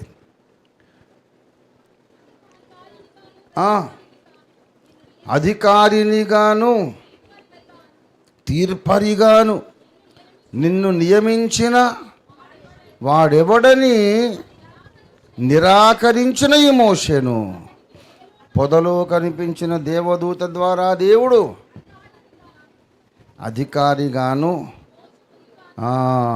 35వ వచనంలో ఆయన ఎవరు, విమోచకుడని మోషే పిలువబడుతున్నాడు. తర్వాత 25వ వచనములో తన ద్వారా రక్షణ దయచేయుచున్నాడు. రక్షించువాడు, విమోచించువాడు, ఈ రెండు మాటలు ఉన్నాయి బైబిల్లో. ఇదైతే నాకు వచ్చిన పోస్ట్ ఖాయమే, కానీ టైం కరెక్ట్ టైం కాదు కనుక ఇప్పుడు ఏం చేయాలి?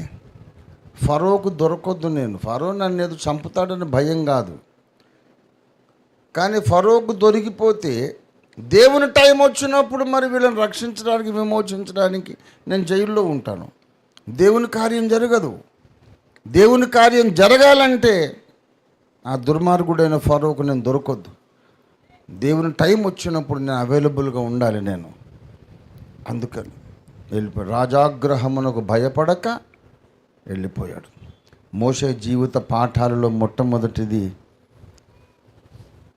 నువ్వు దేవుని పని చేయాలి, దేవుని చిత్తము జరిగించాలి, కానీ దేవుని టైంలో దేవుని పద్ధతులు చేయాలి. మోషే జీవిత పాఠాలు. ఎప్పుడైతే నువ్వు దేవుని టైం, దేవుని పద్ధతి అనేది మర్చిపోయి నీ సొంత పద్ధతి, నీ సొంత టైమింగ్ పెట్టుకుంటావో పెద్ద బావిలో పడిపోతావు. పెద్ద బావి, బయటికి రావడానికి బ్రతుక్కాలం పడుతుంది. బ్రతుక్కాలం పడుతుంది అన్నా నేను. ఎందుకు తెలుసా? మనిషికి అధిక బలం ఉంటే 87, ఈయన బయటికి రావడానికి మళ్ళీ 80 ఏళ్ళ వయసు వచ్చింది. మళ్ళా దేవుడు వచ్చారు, బాబు రా నిన్ను వాడుకుంటాననేటప్పటికి 80 ఏళ్ళు అంటే బ్రతుక్కాలం అయిపోయింది. దేవుని బిడ్డలారా, it's a very costly mistake. దేవుని మెథడ్, దేవుని కార్యాచరణ పద్ధతి, దేవుని టైం అనేది చాలా ముఖ్యము. నీకు ఆవేశం కుదరదు. నువ్వు ఆవేశం చల్లార్చుకోవాలి. ఇట్లా కాదన్నా, అది చేద్దాం ఇది చేద్దాం, ఎవరెవరో బాబు బావిలో పడతావు, అట్లా చెయ్యకు, కొంచెం ఆగు. ఎట్లా కాలన్నా, రక్తం సరసర కాగిపోతుంది. అట్ట కాగినందుకే మోషే బావిలో పడ్డాడు. మోషే నీకంటే నీకు ఎక్కువ ఆవేశం ఆయనకు, బలము కానీ ఆవేశం కానీ. ఐగుప్తీయుడిని ఏమలేదు, సింపుల్గా పోయి ఒక గుద్దు గుద్దాడట. గుద్దితేనట వాడు చచ్చిపోయాడు. అదే దెబ్బతో మట్టిలోకి వెళ్ళిపోయాడు. ఒకటే దెబ్బ, సమాధి కూడా అయిపోయాడు. స్పెషల్గా గుణపం బట్టి తవ్వే అవసరం లేకుండా ఒక్క గుద్దుకే వాడు చచ్చిపోయి భూమి లోపలికి వెళ్ళిపోయాడు. అంత బలం ఆయనకు. ప్రియులారా, మనందరం బలవంతులమే కావచ్చు, ఆవేశపరులమే కావచ్చు. దేవుని చిత్తం మన ద్వారా జరగాలి, ఏమి సంకల్పం మన పట్ల ఆయనకుందో మనకు తెలుసు. కానీ దేవుని టైం కొరకు మనం ఎదురు చూడాలి. అప్పటిదాకా ఏం చేయాలి చెప్పండి? ఏం చేయాలి మరి? ఏం చేయాలంటే ప్రార్థన చేయాలి. దేవుడు నేర్పించే పాఠాలు నేర్చుకోవాలి. సరే, వెళ్ళిపోయి ఆ పరదేశంలో 40 ఏళ్ళ టైంలో పారిపోతే ఇక అక్కడ ఒక అమ్మాయి దొరికింది. అక్కడ రఘుయేలు, ఇత్రో అనే మోషే మామగారు, మిద్యాను యాజకుడైన రఘుయేల్ అండ్ ఇత్రో, ఆ 2 పేర్లు ఒక్కనివే. ఆయన కూతురైన సిప్పోరాను పెళ్లి చేసుకున్నాడు. పెళ్లి చేసుకొని ఎదురు చూస్తున్నాడు. 1 సంవత్సరం దేవుడు నాకు దర్శనమిచ్చి పద ఐగుప్తుకు పద మోషే అంటాడేమో అని ఎదురు చూస్తూ ఉన్నాడు. 1 సంవత్సరం అయింది, దేవుడు రాలా. 2వ సంవత్సరం అయింది, రాలేదు. 42 ఏళ్ళు అయినాయి, 5 సంవత్సరాలు అయినాయి, దేవుడు రాలేదు. 50 ఏళ్ళు వచ్చినాయి, దేవుడు రాలేదు. భయం స్టార్ట్ అయిపోయింది. దేవుడు రాడేంటి? గుండె గడగడలాడుతుంది. నా దర్శనం పోయిందా? అభిషేకం పోయిందా? ఇంకా దేవుడు వాడుకోడా? నేను పనికిరానా? అలా జరగదు, ఇంకా టైం ఉంది, 50 ఏళ్ళే కదా అనుకుంటున్నాడు.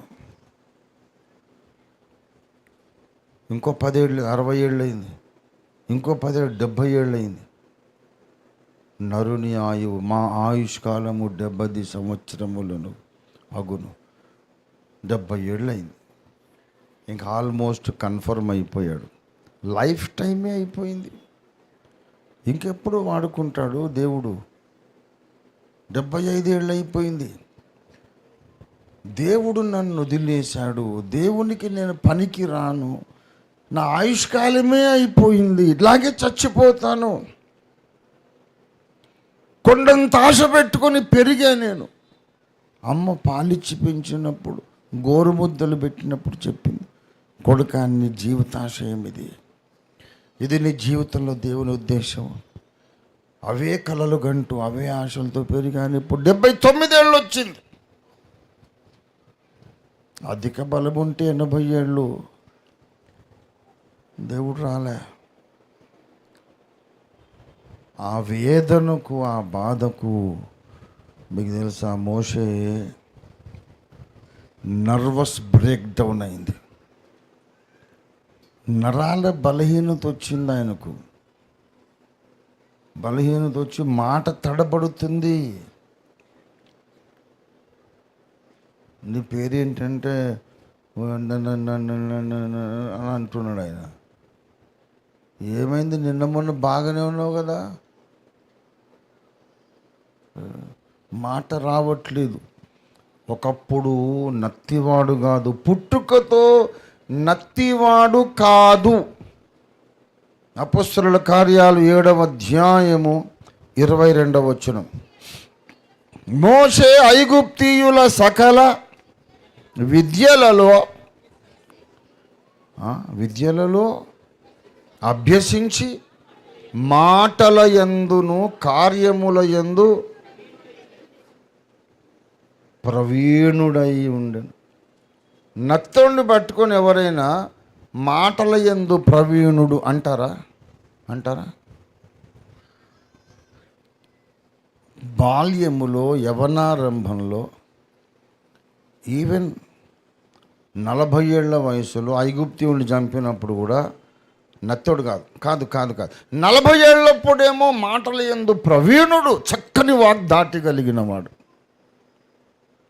మరి 80 ఏళ్ళు వచ్చేటప్పటికి నేను మాట మాంజము గలవాడిని ఎందుకన్నాడు? ఇంతకాలము లేట్ అయింది కదా. ఆ మనోవేదనకు కృంగిపోయి డిప్రెషన్ వచ్చేసి ఇంకా చేతులు కాళ్ళు వణుకుతున్నాయి, నాలుక తడబడుతుంది. నా లైఫ్లో కూడా టైం వచ్చింది ప్రియులారా, నా లైఫ్లో అలాంటి అనుభవం వచ్చింది. నా కుటుంబ జీవితం అంత ధ్వంసం అయిపోయినప్పుడు నేను బ్యాంక్ చెక్ రాస్తే సైన్ మిస్ మ్యాచ్ అవుతుందని చెక్స్ రిజెక్ట్ అయినాయి. సైన్ పెడితే చెయ్యి వణుకుతుంది, ఇట్లా ఉన్నాయి నా చెయ్యి. This happen to me. I know what Moses underwent. మోషే ఏమనుభవించాడో నాకు తెలుసు. చెక్ రాయండి సార్ అని అంటే ఆ కలం పట్టుకొని రాస్తుంటే అడ్డగోలుగా వస్తుంది సైన్. అంతకుముందు కోడిగుడ్లాగా రౌండ్గా పెట్టేవాడిని కదా ఆర్టిస్టిక్గా. నా సంతకం పెడితే చెక్స్ ఫెయిల్ అయిపోయినాయి. రంజిత్ తోఫీర్ అంటే ఒక్క తన్నుదంతే అవతలకి ఫ్రాక్చర్ అయ్యేది. అటువంటి బలవంతుణ్ణి ఇప్పుడు నన్ను చూసి 67 ఏళ్ళు నాకు. ఎవరికైనా సాహసం ఉందని నాతో ఫైటింగ్ చేయడానికి వస్తే తెలుస్తుంది. మరి అలాంటప్పుడు 30-40 ఏళ్ళప్పుడు చెక్కులు ఫెయిల్ కావడం ఏంటి? 30-40 ఏళ్ళప్పుడు చెక్కులు ఫెయిల్ కావడం ఏంటండి? బలవంతుడిని. కానీ మానసిక వేదనతో కృంగిపోయి నర్వస్ బ్రేక్ డౌన్ అయింది. మోసెస్కి అలాగే జరిగింది. అందుకే దేవుడు దిగొచ్చేటప్పటికి 80 ఏళ్ళు అయ్యేసరికి అంటాడు, దేవా ఇంకెవరన్నా చూసుకోవయ్యా, వచ్చావు చాలా సంతోషమే, కానీ నేను ఇప్పుడు పనికిరాను తండ్రి. ఆయుష్కాలం అయిపోయింది. నరునికి అధిక బలం ఉంటే 80 ఏళ్ళ వయసు. నాకు అధిక బలం ఉంది కానీ 80 ఏళ్ళు కూడా అయినాయి. నా లైఫ్ టైం అయిపోయింది. ఎప్పుడు నన్ను పిలిస్తే ఎలా వాడుకుంటావు? నేనేం పని చేయాలి? ఈ మనోవేదనకు, మెంటల్ డిప్రెషన్కు మాట సరిగా రావట్లేదు. చేతులు వణుకుతున్నాయి, కాళ్ళు వణుకుతున్నాయి. నేను చేయలేను తండ్రి, మాటే రాదు. ఫరో దగ్గరికి వెళ్ళి మాట్లాడమంటే అక్కడికి వెళ్ళి అని మాట వాడు వింటాడండి ఫరో. అయిపోయింది ప్రభా, నేను నీ సేవ చేయడానికి నేను పనికిరాను అన్నాడు. దేవుడు అంటాడు, నువ్వే కావాలంటాడు. నువ్వే కావాలి. ఎవడైతే నేను సేవకు పనికి రానని గ్రహిస్తాడో వాడే దేవునికి కావాలి. దేవుని స్తోత్రం కలుగును గాక. నేను పనికిరాను, నాకు చేత కాదు, నేనేం చేయలేను, I'm just good for nothing, అసమర్థుణ్ణి, నాకేమి రాదు, నాకేం చేత కాదని స్టేజ్ నీకు వచ్చిన దాకా దేవుడు నిన్ను మిథ్యాన్లో పెడతాడు. ఇది మోషే జీవితంలో రెండో పాఠం. నేను సమర్థుణ్ణి, ఐ కెన్ డూ సంథింగ్. నేను కాకపోతే ఎవడు చేయగలడండి? నాకున్నంత తెలివి ఎవడుకుంది, నాకున్నంత జ్ఞానం ఎవడుకుంది? నేను కాకపోతే ఎవడు చేస్తా? అనుకున్నంతసేపు నీ బ్రతుకంత అడవిలోనే ఉంటావు. ఎప్పుడైతే నువ్వు 0 పాయింట్కి వస్తావో, నా జ్ఞానము వ్యర్థము, నా వాక్చాతుర్యము సున్నా, నా తెలివితేటలు వ్యర్థము, నాకేమీ చేత కాదు, మట్టిలోకి పోవడానికి తప్ప నేను ఎందుకు పనికిరాను. అసలు మట్టిలోకి పోవాల్సిన అవసరం కూడా లేదు, ఆల్రెడీ నేను మట్టేగా. దేవుడు ఊపిరి ఊదక ముందు ఆ మట్టి ముద్ద ఏంటో అట్లా ఉన్నా నేను ఇప్పుడు అని నువ్వు రియలైజ్ చేసినప్పుడు దేవుడు అంటాడు, ఇప్పుడే నువ్వు నాకు కావాలా. వచ్చేసాడు దేవుడు. వచ్చిన తర్వాత ఏది చేతగాని వాణ్ణి దేవుడు ఎందుకు ఎన్నుకున్నాడు అంటే, దేవుని బిడ్డలారా, దేవుని కార్యాలు మోషే బలంతో జరగకూడదు, దైవ బలముతో జరగాలి. దేవునికి స్తోత్రం కలుగును గాక. ద్వితీయోపదేశ కాండము 34వ అధ్యాయము 7వ వచనం చూడండి దయచేసి. మోషే చనిపోయినప్పుడు 120 సంవత్సరముల ఈడు గలవాడు, అతనికి దృష్టిమాంద్యము లేదు, అద్దుగో సత్తువ తగ్గలేదు. దేవునికి స్తోత్రం కలుగును గాక. నర్వస్ బ్రేక్ డౌన్ అయినటువంటి స్టేజ్ మొదలుకొని 120 ఏళ్ళ వయసు వచ్చినప్పుడు ఆయనకి ఎంత బలం ఉందంటే 40 ఇయర్స్ అప్పుడు లాగా తయారైపోయాడు. 80 ఏళ్ళనగా మానవుని ఆయుష్కాలము యొక్క ముగింపు, 80 ఏళ్ళనగా మానవుని జ్ఞానము యొక్క ముగింపు, 80 ఏళ్ళనగా మానవుని శక్తి సామర్థ్యాల యొక్క ముగింపు. అవతల 40 ఎక్కడి సార్? అది యేసయ్య జీవము. దేవునికి స్తోత్రం కలుగును గాక. హల్లెలూయా. ఎప్పుడైతే మన లైఫ్ అయిపోతుందో, మనలో దేవుని లైఫ్ అనేది స్టార్ట్ అయిపోతుంది. దేవుని బిడ్డలారా, ఎన్నో పాఠాలు ఈ మోషే ద్వారా దేవుడు మనకు అనుగ్రహిస్తున్నాడు. ఎందుకంటే మనమందరం మోషేలం కాబట్టి మనకందరికీ ఈ స్టేజెస్ అన్నీ ఉంటాయి. ఇంకా ఎన్ని చెప్పాలా? ఇప్పుడు మోషే జీవిత పాఠాలు అని ఎడారి పాఠాలు లాగా రాయాలి. బోల్డ్ అన్ని పాఠాలు ఉంటాయి. ఒక్క నేను మాట చెప్పి ముగిస్తాను. ఒకే మాట. మోషే జీవితం ఆరంభించాడు గొప్ప దర్శనంతో. ఇశ్రాయేలుకు నేను రక్షణ కలిగిస్తాను, విమోచన కలిగిస్తానని. తర్వాత ఆ అభిషేకము, ఆ విశ్వాసం పోగొట్టుకొని మొత్తం బ్రేక్ డౌన్ అయిపోయాడు. దేవుడు మళ్ళీ లేపాడు. లేపిన తర్వాత 40 సంవత్సరాలు నడిచాడు. ఇశ్రాయేలును నడిపించాడు. కనానులో ప్రవేశిద్దామనుకున్నాడు. దేవుడు అంటాడు, వద్దో, నువ్వు కనానులో ప్రవేశించొద్దు, నువ్వు యోగ్యుడివి కాదు. అరే, ఎందుకంటే 2 తప్పులు చేశాడు. మోషే, నీవు కనాను భూమిలో ప్రవేశించకూడదు, మీరు నా పరిశుద్ధతను సన్మానించలేదు. సంఖ్యాకాండం 20వ అధ్యాయము దయచేసి 12వ వచనం. అప్పుడు యెహోవా మోషే అహరోనులతో, మీరు ఇశ్రాయేలీయుల కన్నుల ఎదుట నా పరిశుద్ధతను సన్మానించున్నట్లు నన్ను నమ్ముకొనకపోతుడు గనక ఈ సమాజమును నేను వారికిచ్చిన దేశములోనికి మీరు తోడుకొని పోరు అని చెప్పాను. మోషే, నువ్వు ఆ దేశంలో ప్రవేశించడానికి వీల్లేదు, యువతలే చచ్చిపోతావు, నువ్వు యువతలే చచ్చిపోతావు. సంఖ్యాకాండం 27వ అధ్యాయము 12వ వచనం. యెహోవా మోషేతో ఇట్లు సెలవిచ్చెను,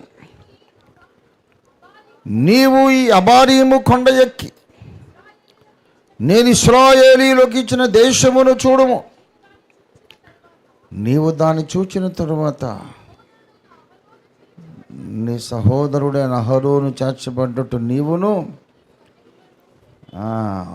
చేర్చబడతావు. నీవు ఆ కనాను భూమిలో ప్రవేశించకూడదు.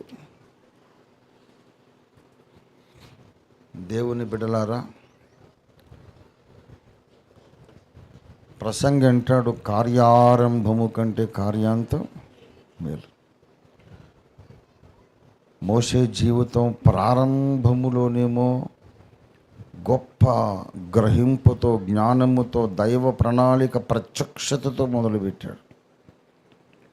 మధ్యలో దేవుని టైమింగ్ తెలుసుకోలేక బావిలో పడ్డాడు, మిద్యాను దేశంలో పడ్డాడు, మళ్ళీ బయటకు వచ్చాడు. వచ్చిన తరువాత దేవుని ఇల్లంతటిలో సాత్వికుడు, దేవుని ఇల్లంతటిలో నమ్మకమైన వాడు, ప్రత్యేకమైన దైవజనుడు ఒక తప్పు చేశాడు. ఆ బండతో మాటలాడు బాబు, ఆ బండ నీళ్ళు ఇస్తుందంటే పోయి దాన్ని కొట్టాడు. Simple mistake. ఎందుకు కొట్టాడంటే అంతకుముందు ఒకసారి కూడా దేవుడు కొట్టమని చెప్పాడు. అంతకుముందు కొట్టాను కదా, ఇప్పుడు కూడా కొట్టాలి అనుకున్నాడు. దేవుడు ఏం చెప్పాడు? జాగ్రత్తగా వినాలి. దేవుడు ఏం చెప్పాడో జాగ్రత్తగా వినాలి. మాట్లాడమన్నాడు, హడావుడిగా పోయి కొట్టాడు. ఆ బండ ప్రభువైన క్రీస్తుకు సాదృశ్యం. బండ కొట్టబడుట అనగా యేసు సిలువ వేయబడుటకు సాదృశ్యం. బండను కొట్టినప్పుడు అది చీల్చబడి లక్షల మంది తాగే నీళ్ళు ఇచ్చింది. యేసయ్యను ఒక్కసారి సిలువేయాలి, ఆయనలో నుండి జీవజలాలు వస్తాయి. రెండోసారి సిలువేయకూడదు. క్రీస్తు అనే బండను 2 సార్లు సిలువేయొద్దు. కొంతమంది రక్షణ పొంది తెలిసి పాపములో జీవించేవాళ్ళు ప్రభువైన యేసును మరలా సిలువ వేయుచున్నారు. మరలా సిలువ వేయకూడదు ఆయన్ని, ఒక్కసారి సిలువ. తర్వాత ఆయన్ని రాజుగా మన హృదయాల్లో ప్రతిష్ఠించాలి.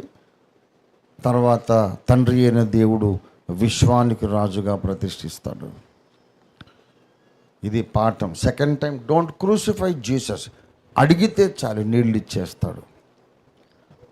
2000 ఏళ్ల కిందట జరిగిన శిలువ యజ్ఞమే చాలు. తర్వాత అడగటమే, కొట్టకూడదు. కానీ ఈయన పాపం ముందు వెనక చూడకుండా పోయి కొట్టేశాడు. నేను ఒకటి చెప్తే నువ్వు ఇంకోటి చేస్తావు బాబు, నీకు కనాన్లో ప్రవేశం లేదనేసాడు. దేవునితో నడుచుట చాలా కష్టం, అంత సులభం కాదు. ఎలాగైనా నడవచ్చు, ఎలాగైనా చేయవచ్చు, ఎలాగైనా కుదరదు. నువ్వు ఏటీఎం కార్డు లేకపోతే ఇంకొకటి పిన్ నంబర్స్ ఉంటాయి కదా, ఏమండి? కొన్ని పిన్ నంబర్స్ 4 డిజిట్స్ ఉండాలా, కొన్ని ఏమో 6 డిజిట్స్ కూడా ఉంటాయి కదా. 6 డిజిట్స్లో 1 డిజిట్ తప్పు టైప్ చేసేవారు, 5 కరెక్ట్ రాసు. 1 డిజిట్ తప్పు. ఆ కంప్యూటర్ నీ మాట వింటుందా? నువ్వు కంప్యూటర్ని లాక్లో పెట్టావు, ఓపెన్ చేయాలి. 6 డిజిట్స్, ఇప్పుడు నా మొబైల్ కాదు 6 డిజిట్స్, 5 నంబర్స్ కరెక్ట్గా నేను టైప్ చేశా, 1 నంబర్ మర్చిపోయా, 1 నంబర్ రాంగ్, అది ఓపెన్ కావట్లే. ఇక దాన్ని ముందు పెట్టుకొని ప్లీజ్ వే ఓపెన్ కావే, నీ కాలు మొక్కుతాను వే, నేను నిన్ను ఎంతకాలంగా వాడుకుంటున్నాను, ఆ మాత్రం నీకు నా మీద ఏం అభిమానం లేదా, కృతజ్ఞత లేదా, నన్ను గుర్తుపెట్టవా నువ్వు, ఓపెన్గా అన్నీ కరెక్టే కొట్టినా ఒక్కటే కదా రాంగ్ అంటే స్టడీస్ అప్పుడు చేయదు అది. నువ్వు నీ నెత్తి గోడకేసి కొట్టుకోగాక అది సప్పుడు చేయదు, దానికి అసలు అర్థం కూడా కాదు. నువ్వు చచ్చి బతుకు ఏవైనా చెయ్యి, ఓపెన్ కాదు. అలాగే దేవుని దగ్గర నువ్వు చాలా జాగ్రత్తగా ఉండాలి. దేవుడు ఏం చెప్తే చేయాలంతే. ప్రతి విషయములో, సిద్ధాంత విషయాలలో, ప్రవర్తన నియమావళి విషయాలలో, నీ మనోభావాల విషయంలో, నీ నోటి మాట, నీ హృదయ ధ్యానము దేవునికి అంగీకారంగా ఉండాలి. లేకపోతే ఆ కనాను భూమి నీకు రాదంటాడు. మొదలుపెట్టిందేమో కనాను భూమి మీద ఆశతో, నిరీక్షణతో మొదలుపెట్టాడు. చివరికి వచ్చేసాడు, ఇంత దూరం కనబడుతుంది, అది చూడంతే, అడుగు పెట్టొద్దు అనేసి. మోషే ఏమని ఆర్గ్యూ చేయలే. అదేంటి ప్రభువా, ఇంత త్యాగం చేశాను, నా జీవితమే ధారపోసాను, ఆ చిన్న తప్పు కొరకు ఇంత పెద్ద శిక్ష నా తండ్రి, దయచేసి నువ్వు ఒకసారి ఆలోచించుకో, దిస్ ఇస్ నాట్ రైట్ అని ఏం వాదించలే. ఇశ్రాయేలుని శిక్షిస్తానన్నప్పుడు వాదించాడు, కానీ మోషేనే శిక్షిస్తానన్నప్పుడు చిత్తం తండ్రి అన్నాడు. ఎందుకు తెలుసా? మోషేకు దేవుని హృదయ స్పందన తెలుసు. దేవుడు శిక్షించినా అది నాకు మేలు కొరకే అని తెలుసు. శిక్షలో కూడా న్యాయం చేస్తాడు, శిక్షలో కూడా ఆయన నా గాయాన్ని మాన్పుతాడు, నాకు తెలుసు. చిత్తం తండ్రి, నువ్వు న్యాయవంతునివి, నీ శిక్షను నేను శిరసా వహిస్తాను. అలాగే తండ్రి, ఒక్క మాట ఎదురాడకుండా యెహోషువ మీద హస్త నిక్షేపణ చేశాడు, నెబో కొండ మీదకి ఎక్కాడు, చచ్చిపోయాడు, అయిపోయింది. దేవదూతలు వచ్చి సమాధి చేశారు మోయాబు దేశంలో మోషేను.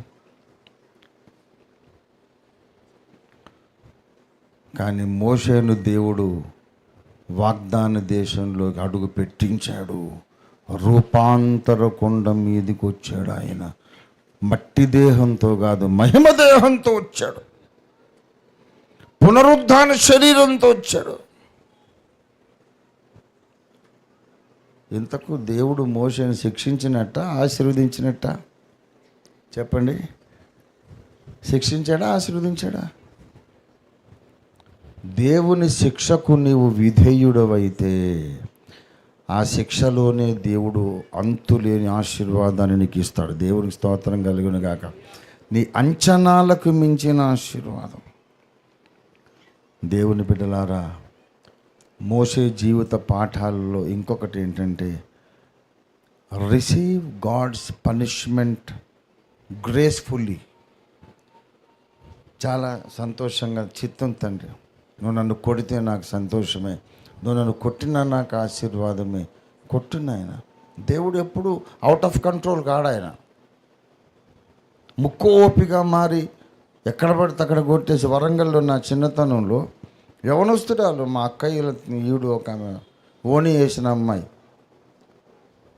తండ్రి అంట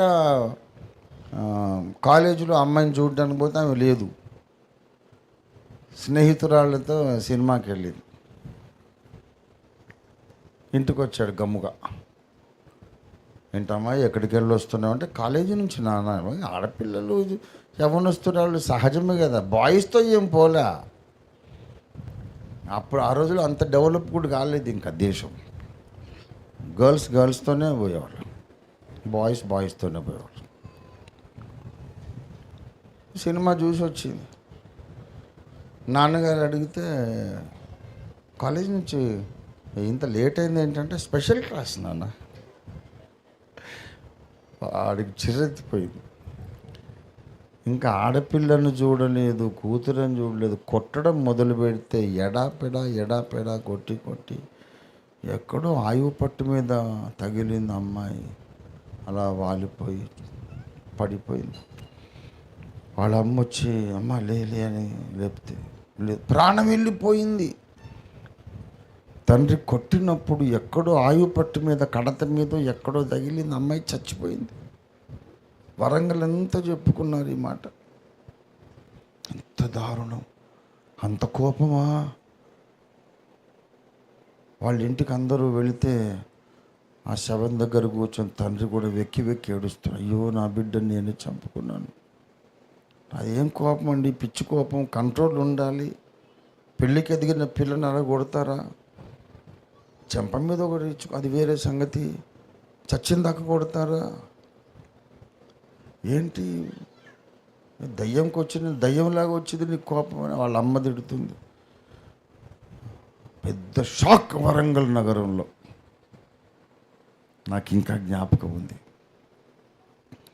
చక్కటి అమ్మాయి గ్రాడ్యుయేషన్లో ఉంది, తండ్రి కొట్టి చంపేశాడు. దేవుని కోపం అలాగ ఎప్పుడు ఉండదు. కొడతాడండి కానీ చచ్చిపోయి దెబ్బలు కొట్టాడు ఆయన. నో, కోపించుచునే వాత్సల్యమును జ్ఞాపకం చేసుకునే గొప్ప దేవుడు. మోషే ఏమనలేదు, దేవుడు ఆలోచించుకున్నాడు. పాపం వాడు వద్దంటే సరే చిత్తం తండ్రి అనేసాడు. అరే వాగ్దాన దేశం చూడాలని ఎంత ఆశపడ్డాడు, వద్దనేస్తే చిత్తం అన్నాడు. గొర్రెలాగా ఒక్క మాట అడగడాయి. మళ్ళీ పోనీ అడగకపోయినా నేను వాడికి ఇస్తాను లేని, అంతకంటే ఎక్కువ ఇస్తాననుకున్నాడు. ఆ దేవుడే నువ్వు కనాన్లో అడుగు పెట్టొద్దు అని శిక్ష ప్రకటించిన ఆ దేవుడే నరావతారమెత్తి శరీరధారిగా రూపాంతర కొండ మీదకి వచ్చి ఎప్పుడు రా మోషే అన్నాడు. దేవుని స్తోత్రం కలుగును గాక. మోషే పునరుద్ధాన శరీరంతో ప్రవేశించాడు. అంతేకాదు, నువ్వు ప్రవేశించొద్దు అని చెప్పిన దేవునితో ప్రవేశించాడు. దేవుని స్తోత్రం కలుగును గాక. ఎంత అద్భుతకరుడండి దేవుడు. Trust God all the time and trust him even when he punishes you. Trust God's love even when he is punishing you. దేవుడు నిన్ను కొడుతున్నప్పుడు కూడా నీ ప్రేమను నమ్ముతున్నానయ్యా నేనని చెప్పగలగాలి. ఈ పాఠం మనం అంతగా దేవుడిని నమ్మాలి. ఈ పాఠం నేర్చుకోవాలి. విలువైన పాఠాలు ఎన్నో మోషే మనకు నేర్పిస్తున్నాడు. ఎన్నో పాఠాలు వరుసపెట్టి 50 పాఠాలు చెప్పొచ్చు. పిల్లరా, వాక్యం పరిశోధించండి. మోషే లైఫ్ పరిశోధించండి. మోషే జీవితాన్ని పరిశోధించండి. ఎందుకంటే మోషే సంగతి మాకెందుకు సార్ అంటే మనం కూడా మోషేలం కాబట్టి ఈ దశలన్నీ మనలో సంభవిస్తాయి. ఈ పాఠాలు నేర్చుకొని మనం దేవునికి ఇష్టమైన వారుగా బ్రతుకుదాం, పని చేద్దాం, ఎత్తబడదాం. దేవుడు మనకు సహాయం చేయునుగాక. రండి ప్రార్థన చేసుకుందాం. కొంచెంసేపు దేవుని మనము స్తుతిద్దాం, ఆరాధిద్దాం. దేవానికి స్తోత్రము స్తోత్రము స్తోత్రం.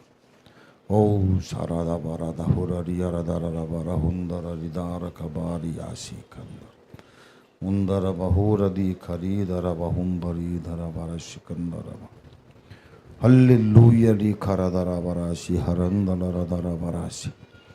మనం 2 చేతులు ఆకాశం తట్టు పైకెత్తి, పరలోక సింహాసనము తట్టు మన చేతులు పైకెత్తి మన ప్రభువును ఆరాధించుకుందాం. దేవా, నన్నొక మోషే అని పిలిచినందుకు నీకు వందనాలు. నన్నొక గువ్వ యోనా అని పిలిచినందుకు నీకు వందనాలు. నీళ్లలో నుండి నన్ను 2 సార్లు పైకి తీసినందుకు నీకు వందనాలు. ఈ లోక జలములలో నుండి నన్ను బయటికి తెచ్చావు, నీకు వందనాలు. నీ శిక్ష అనే జలములలో నుండి కూడా బయటికి తెచ్చావు, నీకు వందనాలు. ఎన్నో తప్పులు చేసినప్పుడు నా తప్పులు క్షమిస్తూ నన్ను ముందుకు నడిపించావు, నీకు వందనాలు. నా తప్పులు క్షమిస్తూ నన్ను వాడుకున్నావు, నీకు వందనాలు. చిట్ట చివరికి నా జీవితాశయమే వ్యర్థమైపోయింది. ఇన్నేళ్ల పోరాటము ప్రయాసమంతా వ్యర్థమైంది. నేను ఇన్నేళ్ళు ఆశ పెట్టుకున్న కనాను భూమిలో అడుగే పెట్టలేకపోయాను అన్న భయంకరమైన శిక్షా కాలములో అక్కడ కూడా దేవుడు తన వాత్సల్యాన్ని జ్ఞాపకం చేసుకుంటున్నాడు. If you are thinking that everything is lost, remember and realize and believe that something new is beginning in your life. అంతా పోయిందండి, సర్వము నష్టమైపోయింది. ఇంకా నేను బ్రతకటమే వేస్ట్ అనుకున్నప్పుడు గుర్తు చేసుకో, జ్ఞాపకం పెట్టుకో, గ్రహించు, నమ్ము నమ్ము నమ్ము నమ్ము. నీ జీవితంలో ఒక కొత్త కార్యం దేవుడు మొదలు పెడుతున్నాడు. God is doing something new. God is beginning something new in your life. Nervous breakdown, depression, మాట తడబడి నత్తిగా మారిపోయింది. మాటలలో ప్రవీణుడుగా ఉన్న మోషే నత్తోడైపోయాడు మెంటల్ డిప్రెషన్తో. ఆ స్థితి నుండి దేవుడు నిన్ను మళ్ళీ పైకి లేవనెత్తుతాడు. God has raised me up from that stature, that kind of a condition. నిన్ను ఎక్కడి నుంచైనా దేవుడు లేవదీస్తాడు. ఇవాళ సందేశం అది. నువ్వు నీళ్ళల్లో ఉంటే అక్కడి నుంచి బయటికి తీసుకొస్తాడు. అవిధేయత జలాల్లో ఉంటే అక్కడి నుంచి బయటికి తెస్తాడు. నీవెక్కడున్నా సరే పైకి తీస్తాడు. నీవెక్కడున్నా సరే పైకి లేవనెత్తుతాడు. నువ్వు నమ్మగలవా? నమ్మితే దేవుని స్తుతించు. మోషే దేవుడే నీ దేవుడు, మోషే దేవుడే నీ దేవుడు. హల్లెలూయా హల్లెలూయా హల్లెలూయా హల్లెలూయా హల్లెలూయా. మన 2 చేతుల ఆకాశంతో పైకెత్తి ప్రభువుని మనం స్తుతించి ఆరాధించుకుందాం. నా దేవా నా దేవా నా దేవా నీకు స్తోత్రాలు. ఊరాదా బారాదారా బారా హోరరియా దారా బారా సహుద బరియా రకరం ధరద ఉంధర దియార దర బరరియాందర బరరి కరం దరబ ఉంభరీ దర దియార దర బరరియా రకరం దలర దర బరసి ఉంబర బరరియాందర బరహు కరీందర బరరియా కరం దలర బరాసి. హల్లెలూయా హల్లెలూయా హల్లెలూయా హల్లెలూయా హల్లెలూయా హల్లెలూయా హల్లెలూయా హల్లెలూయా హల్లెలూయా హల్లెలూయా హల్లెలూయా హల్లెలూయా హల్లెలూయా హల్లెలూయా హల్లెలూయా. Everyone praise the Lord. Everyone worship the Lord for his goodness. దేవుని మంచితనాన్ని బట్టి, ఆయన కోపించుచునే వాత్సల్యాన్ని జ్ఞాపకం చేసుకున్న విధానమును బట్టి దేవుని స్తుతిద్దాం. మోషే యొక్క దేవుడవు మా దేవుడవయ్యా నీకు వందనాలు. అయ్యా ఎన్నో పొరపాట్లు చేస్తున్నాం, ఎన్నో పొరపాట్లు చేస్తున్నాం. నీ సమయాన్ని మేము అర్థం చేసుకోలేక, నీ పద్ధతిని అర్థం చేసుకోలేక, నరుని కోపముతో దేవుని నీతిని నెరవేరుద్దామని చూస్తున్నాం. నీ చిత్తమే చేస్తున్నాము, రాంగ్ టైంలో చేస్తున్నాం. నీ చిత్తమే చేస్తున్నాము, రాంగ్ ప్లేస్లో చేస్తున్నాం. We are so ignorant, Lord. We are so foolish. But you are so wise, oh Lord. You know how to bring us back to the right track. దారి తప్పిన నన్ను మళ్ళీ ఎలా దారికి తేవాలో తెలిసిన తండ్రి, ఎన్నోసార్లు దారికి తెచ్చావు. చివరికి పెద్ద శిక్ష విధించినట్టు విధించి ఊహించలేని ఆశీర్వాదంలోకి నడిపించావు తండ్రి. ఏమని వర్ణించగలను, ఏమని స్తుతించగలను? యేసయ్యా నీకు స్తోత్రాలు. నా యందు నీకున్న ప్రేమ కొరకు నీకు వందనాలు. నా యందు నీకున్న తలంపులు శ్రద్ధ కొరకు నీకు వందనాలు. నన్ను గూర్చింతగా పట్టించుకోవటానికి నేనెంత, నా విలువెంత, నా బ్రతుకెంత తండ్రి, నేను ఎందుకు పనికొస్తాను తండ్రి? మహాజలములలో నన్ను వదిలేస్తే నాకు అసలు అడ్రస్సే ఉండేది కాదు. తిమ్మింగళం కడుపులో వదిలేస్తే నాకు అసలు అడ్రస్సే ఉండేది కాదు. ప్రభువా,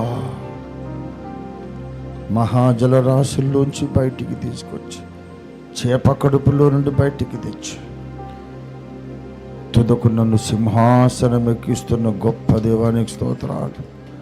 నీ ప్రేమ కొరకు నీకు వందనాలు, వందనాలు, వందనాలు, వందనాలు. స్తోత్రం, స్తోత్రం, స్తోత్రం. సందరధర హురరియాధరభర సహూదపరీధరందరూ కరాధరాభరస్య. Trust God all the time. Obey God all the time. Trust Him even when He is angry with you. దేవుడు నీ మీద కోపపడినప్పుడు కూడా నీవు ఆయన ప్రేమను నమ్మాలి, నమ్మాలి, నమ్మాలి.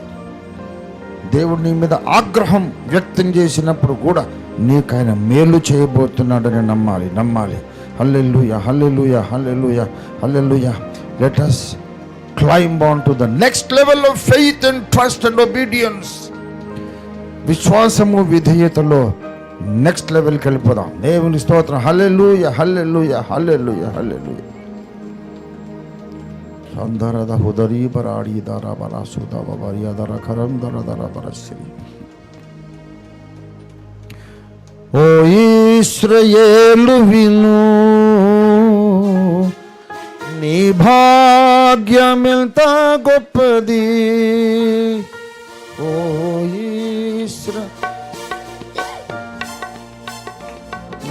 భాగ్యమెంత గొప్పది. యెహోవా రక్షించిన నిన్ను పోలిన, యెహోవా రక్షించిన నిన్ను పోలినవా. శక్తి చేత కాదనెను, తోనిది కాదనెను, నా ఆత్మ ద్వారా దీన్ని చేతునని యెహోవా సెలవిచ్చెను. నా ఆత్మ ద్వారా దీన్ని చేతునని యెహోవా సెలవిచ్చెను. ఓ గొప్ప జెరుబ్బాబెలు నడ్డగింపను, ఓ గొప్ప పర్వతమా జెరుబ్బాబెలు. స్తోత్రం, స్తోత్రం, హల్లెలూయా, గ్లోరీ. దానవు నీవనెను, చదును భూమిగా. దానవు నీవనెను, చదును భూమిగా. శక్తి చేత కాదనెను, ఆమేన్, ఆమేన్. తోనిది కాదనెను, శక్తి చేత కాదనెను, బలముతోనిది కాదనెను, నా ఆత్మ ద్వారా దీన్ని చేతునని యెహోవా సెలవిచ్చెను. నా ఆత్మ ద్వారా దీని చేతునని యెహోవా సెలవిచ్చెను. నా ఆత్మ ద్వారా దీని చేతునని యెహోవా సెలవిచ్చెను. నా ఆత్మ ద్వారా దీని యెహోవా సెలవిచ్చెను. నా ఆత్మ ద్వారా దీని చేతునని యెహోవా సెలవిచ్చెను. హల్లెలూయా, హల్లెలూయా, హల్లెలూయా. రక్షింపబడిన ప్రతి విశ్వాసి పట్ల దేవుడు ఎంతో ఉన్నతమైన సంకల్పం కలిగి ఉన్నాడు. నువ్వు ఊహించలేవు దేవునికి నీ పట్ల ఎంత గొప్ప సంకల్పం ఉందో నువ్వు ఊహించలేవు. కానీ నువ్వు దాన్ని పోగొట్టుకుంటున్నావు. పోగొట్టుకుంటున్నావు. పిచ్చి పిచ్చి పనులు చేసి, వ్యర్థమైన ఆలోచనలతో, నీ స్వబుద్ధిని ఆధారం చేసుకొని ఎక్కడో ఉండవలసిన వాడివి మిథ్యాను దేశం పాలై నీ బ్రతుకంతా అడవి పాలు చేస్తున్నావు. నా ప్రజలు జ్ఞానము లేకయే చెరపట్టబడిపోతున్నారు. ప్రార్థన చేద్దాం. ప్రభువా, మోషే జీవితంలో నుండి నేను పాఠాలు నేర్చుకుని నీ చిత్తమును నా జీవితంలో సంపూర్ణంగా జరిగించడానికి సహాయం చేయండి. నా స్వచిత్తాన్ని చంపేసే తండ్రి, నా స్వచిత్తం చంపేసేయండి. నా స్వబుద్ధిని తీసేసేయండి ప్రభువా. నా స్వబుద్ధిని ఆధారం చేసుకోకుండా నాకు జ్ఞాన హృదయం దయచేయి. నాలో నీ తలంపులే ప్రవేశపెట్టు, నీ మనస్సే నాలో ప్రవేశపెట్టు. నీ చిత్తమే నా చిత్తముగా మార్చేసే తండ్రి, నీకు వందనాలు వందనాలు వందనాలు. ఈ ప్రార్థనలు యథార్థంగా చేయగలిగితే, ఏదో ఇప్పుడు నేను చెబుతున్నానని కాదు ప్రియ సోదరి సోదరుడు, కుమారుడు కుమార్తె, నేను చెబుతున్నానని కాదు. నీ హృదయపు అంతరంగపు లోతుల్లో నీవి ప్రార్థన వాస్తవంగా చిత్తశుద్ధితో చేయగలిగితే భారతదేశం నీ ద్వారా ఆశీర్వదింపబడుతుంది. ప్రపంచము నీ ద్వారా వెలిగించబడుతుంది. నువ్వు ఊహించలేని అద్భుతాలు దేవుడు నీ ద్వారా జరిగిస్తాడు. Only if you can trust and obey God. Only if you can trust and obey God at all times.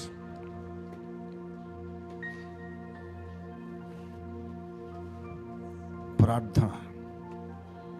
ప్రేమ కలిగిన మా మహాపరిశుద్ధ తండ్రి, మాతో మాట్లాడినందుకు నీకు వందనాలు. భూమి మీద యేసయ్య నా దేవుడు అని నమ్ముకున్న ప్రతి ఒక్కరి బ్రతుకులో ఈ ప్రసంగాన్ని వాస్తవంగా మార్చండి. ఈ వాగ్దానమును మీరు అక్షరాల నెరవేర్చండి. డినామినేషన్ ప్రస్తావన వివక్ష లేకుండా సకల డినామినేషన్లలోని క్రీస్తు యేసు సంబంధులందరినీ కూడా ఈ సర్వోన్నత ఆశీర్వాదములోకి నడిపించండి. అద్భుతం చేయండి తండ్రి. నీ ఒక్కడివే మహాశ్చర్య కార్యములు చేయవాడవు ప్రభువా. నీ వాగ్దానములను స్వతంత్రించుకొని ప్రపంచానికి వెలుగై ఉప్పై మీ రెండవ రాకడ వరకు మేమందరము నేను నా బిడ్డలందరూ ఆరోగ్యముతోను, ఐశ్వర్యముతోను, ఆత్మాభిషేకముతోను, ఆత్మానందముతోను కూడిన దీర్ఘాయుష్ను పొంది ఆనందించడానికి సహాయం చేయండి. ఆశీర్వదించండి అయ్యా. సిలువలో మా రోగాలన్నీ మీరు మోసేశారు. ఇక వాటిని మేము మళ్ళీ మోయటం ధర్మము కాదు తండ్రి. రక్షణ పొందిన ప్రతి ఒక్కరిలో నుండి ప్రతి రోగాన్ని యేసునామములో వెళ్ళగొట్టేస్తున్నాం తండ్రి. పాపం మీద జయం, వ్యాధులన్నింటి మీద జయం కలిగి మా కోసమే నువ్వు పేదవాడిగా పుట్టావు గనక మేము ఐశ్వర్యవంతులముగా మారాలనేది మీ చిత్తం అనే వాగ్దానాన్ని స్వతంత్రించుకొని ఇహలోక ధనమును పరలోక ధనమును స్వతంత్రించుకొని ప్రపంచాన్ని వెలుగుతో నింపడానికి కావలసిన మనోబలాన్ని, ఆత్మబలాన్ని, శరీర బలాన్ని, ఆర్థిక శక్తిని మేము ఇప్పుడే స్వతంత్రించుకుంటూ భారతదేశాన్ని మా ద్వారా వెలిగించ మొదలు పెట్టమని దుష్టుని కార్యములన్నీ యేసునామములో గద్దించి బంధించి పారద్రోలు వేస్తూ యేసు పరిశుద్ధ నామములో స్తుతించి ప్రార్థిస్తున్నాం తండ్రి. మన తండ్రి అయిన దేవాది దేవుని శాశ్వత ప్రేమయు సర్వ జగద్రక్షకుడైన యేసునాథుని అనంత కృపయు పరిశుద్ధాత్మ దేవుని తోడి దివ్య మనోహర సహవాసం చేరివచ్చిన మనకందరకు భూలోకమందున సకల భక్త కోటికి ఇప్పుడు ఎల్లప్పుడూ సదాకాలం తోడై ఉండును గాక. ఆమేన్. May God bless each one of you. Link మార్చండి బ్రదర్.